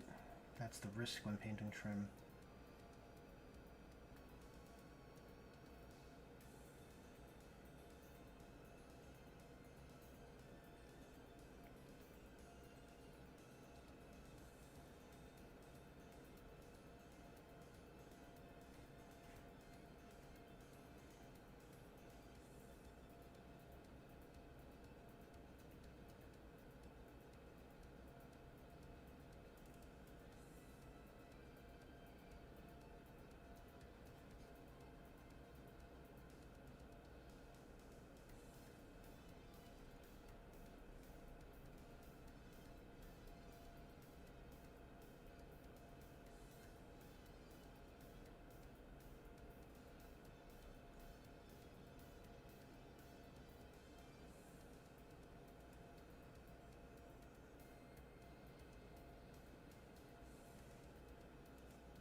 So I'm not entirely confident on where this is sitting.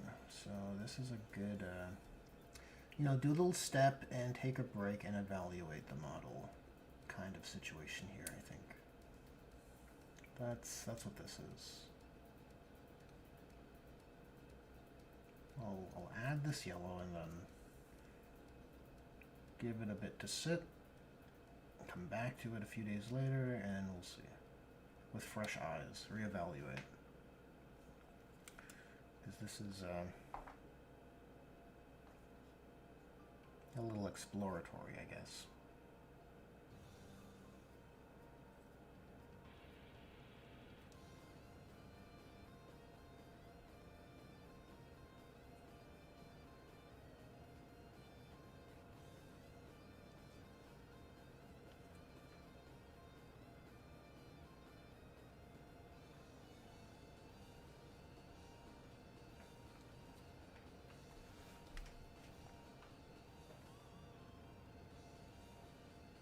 I'm just looking if there's any other brown areas. The boots are done. Okay, I'm gonna just look up her outfit. And see, does she have these kind of side belts, or is that Artel's creative license for original product here? How do you spell Freerin? There you go.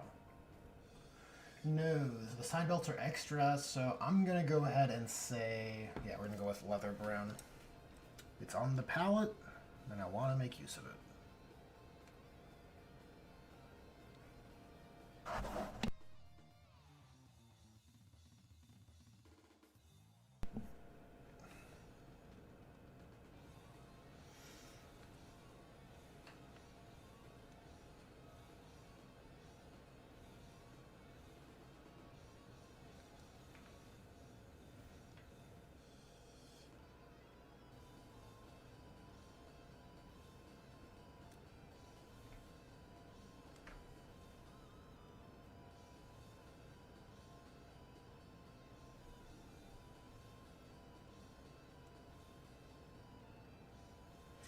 Friren's original costume doesn't have these tassels up on the tunic either. So that's an opportunity for creative liberty, I guess. Gotta figure out what to do with those. Could just go with a black.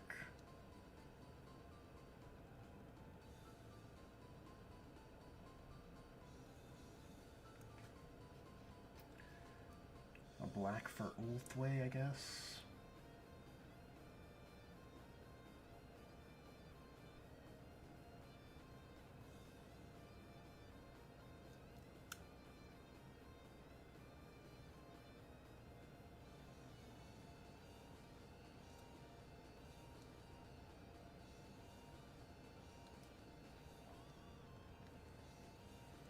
Yeah, really feeling the desire to sub-assembly right now. Really feeling like that would have been the right protocol. It is less fun because you don't get to look at the model, though. I guess that's the trade-off.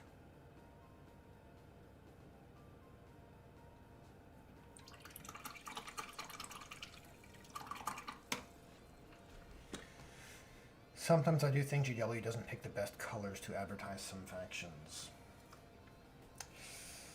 Like which? Which factions come to mind?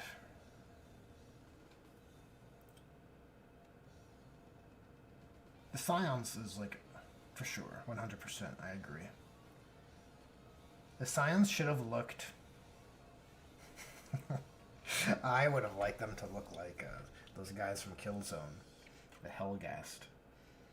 But I can see why GW would not want to make them look like that.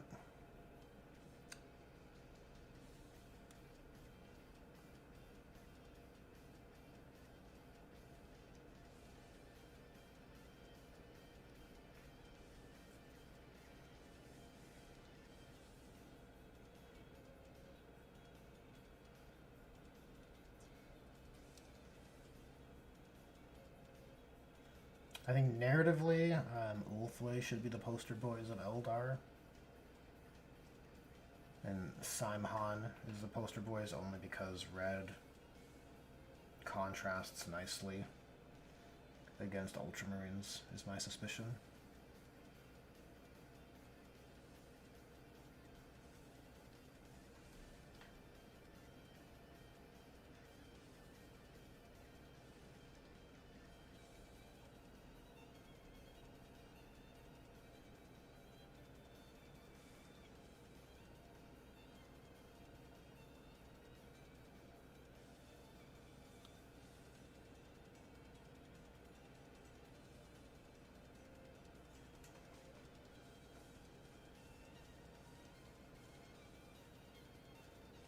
Alrighty. Well, that's a pretty cool belt. It's not two belts, it's one belt that loops around and back over. I didn't notice that until now. That's a neat little detail. Feels pretty elf-like. Feels like an elf thing to do. It makes it less of a of a Kingdom Hearts looking design. The overabundance of belts. It's not something I'm particularly fond of. And Friren's cuffs are yellow as well, so we'll do that.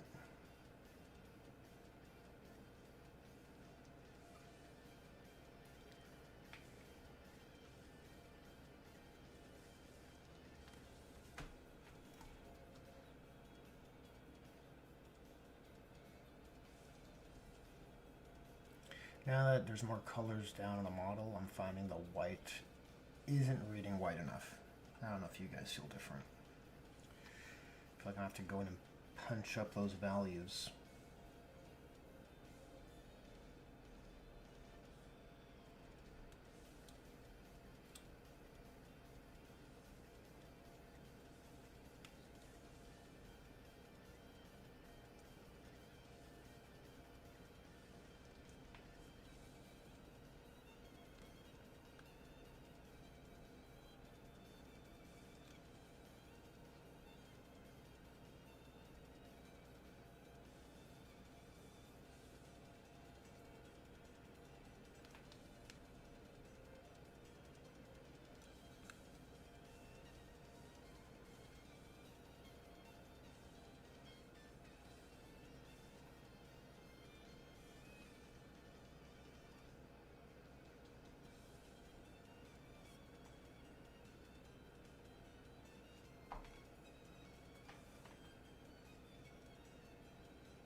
Misfit says the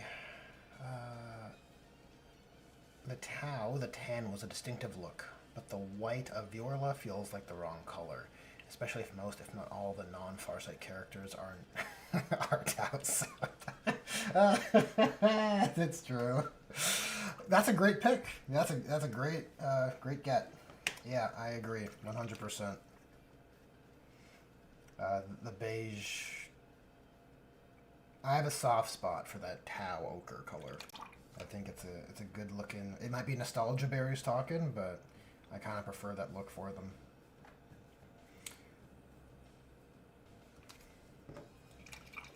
And the named character point is a valid one. The paint scheme they had in Ashes of Faith was great. Not familiar. I think the Craft World Eldar have a bit too much red with Simon.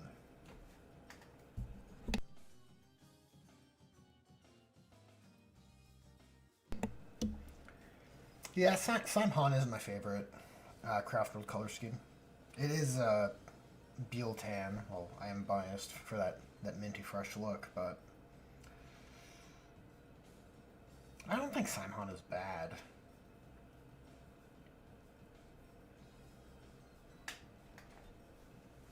Yandin's pretty good looking, but I do like Ulthway, but I don't think the aesthetic is very strong. I just think they have a cool way about them. I just like what they're about.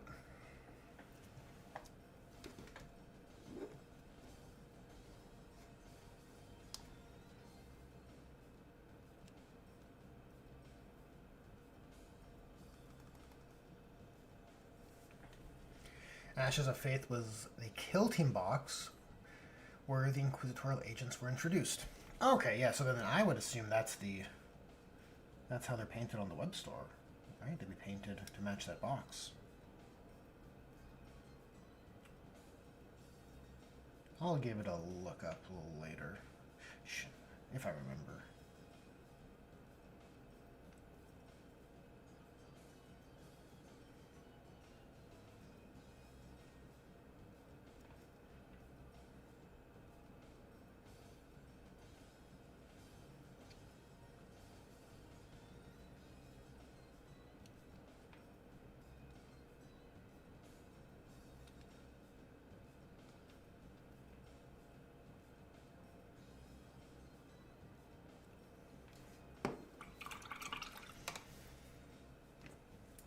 We're a little overtime, but I want to try something.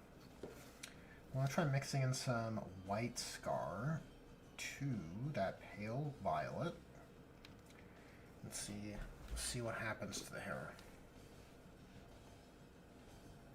I probably should have reference. So you want to keep basically the violet color we have now just for shadow definition. That's the idea. So we'll try on just the bangs. Right, something like that. It's not, the camera's not focusing amazing. Wonder if I can manually adjust the autofocus. What a statement.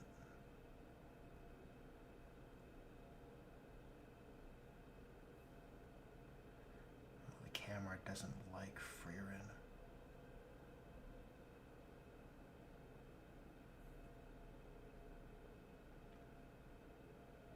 Okay, there, I've adjusted, I've compensated.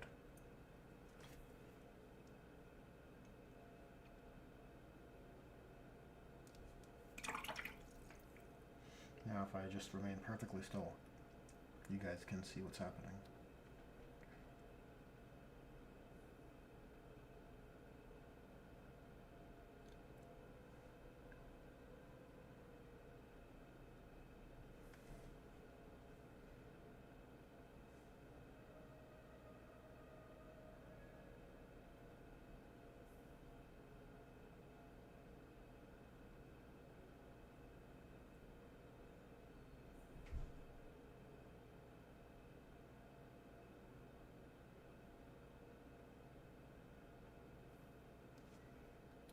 right? The idea is purple is just a shadow, just the shadows. So I can just apply a neutral.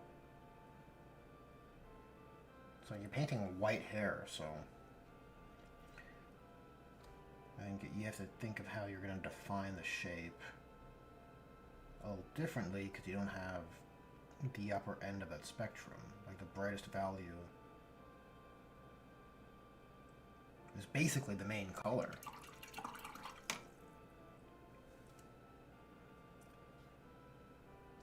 Oh, that's the plan anyways. That's the reasoning. We're going to try it out and see.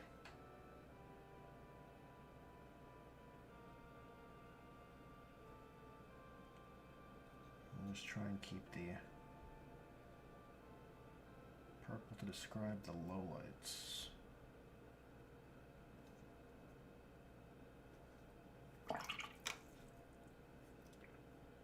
I've had the most success in rendering hair with darker base colors, where you have that wide range of brightness to describe the hot spots. So this is very different.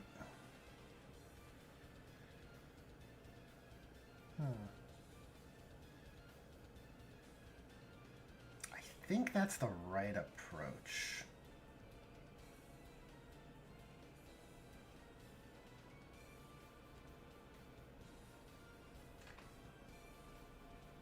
It's a shame the camera's being a bastard.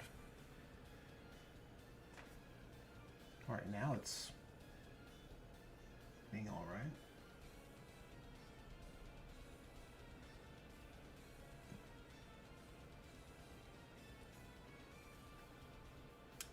Uh-oh. Almost had a disaster.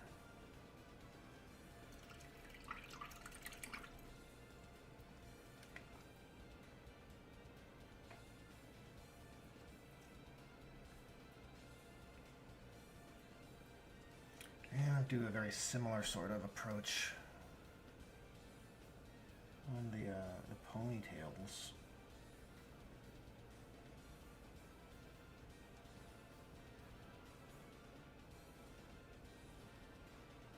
Oh, they goofed it up. No!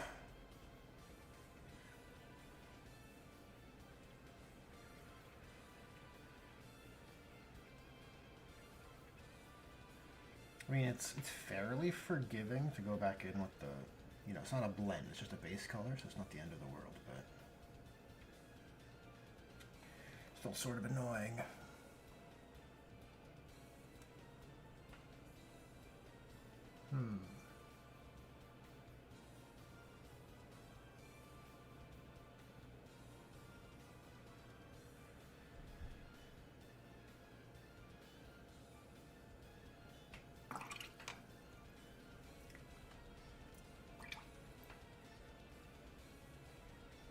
This painting white is the worst. Just wants to leech onto your brushes, like non-stop.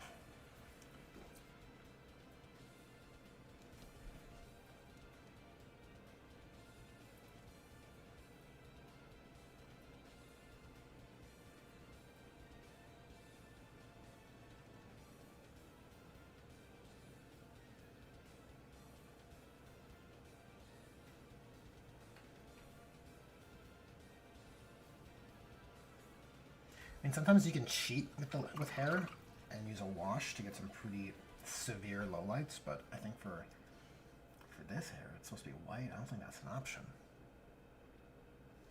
I think it'll ruin the aesthetic completely.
Yandon has a really interesting paint scheme. It feels very alien.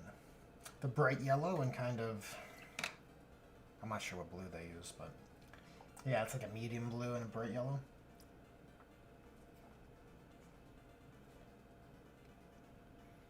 I definitely like what Yandon are about.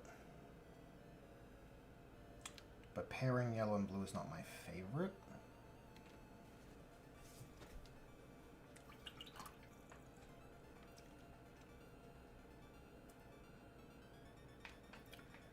But they definitely have the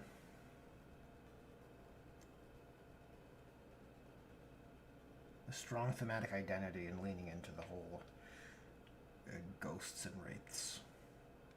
Right? For a race that's supposed to be on its way out, they actually do feel like they're on the brink.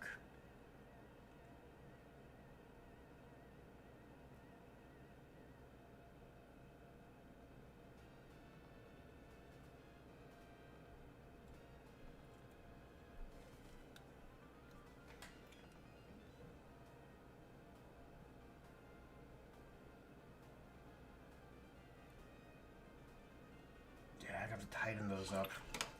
Very annoying. It's a project, though. It'll turn out nice. I'm pretty confident.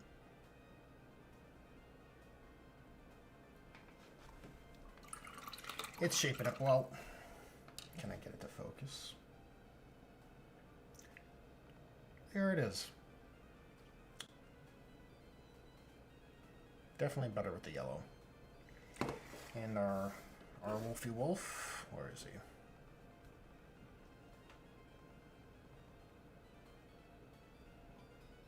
Yep, ready for battle. Well, yeah, I'm about 15 minutes over. Thanks to everyone who tuned in and shared in the hobby camaraderie. If you made it to the end, you're a real one, a real hobby hero. But with that, I will catch you in the next one.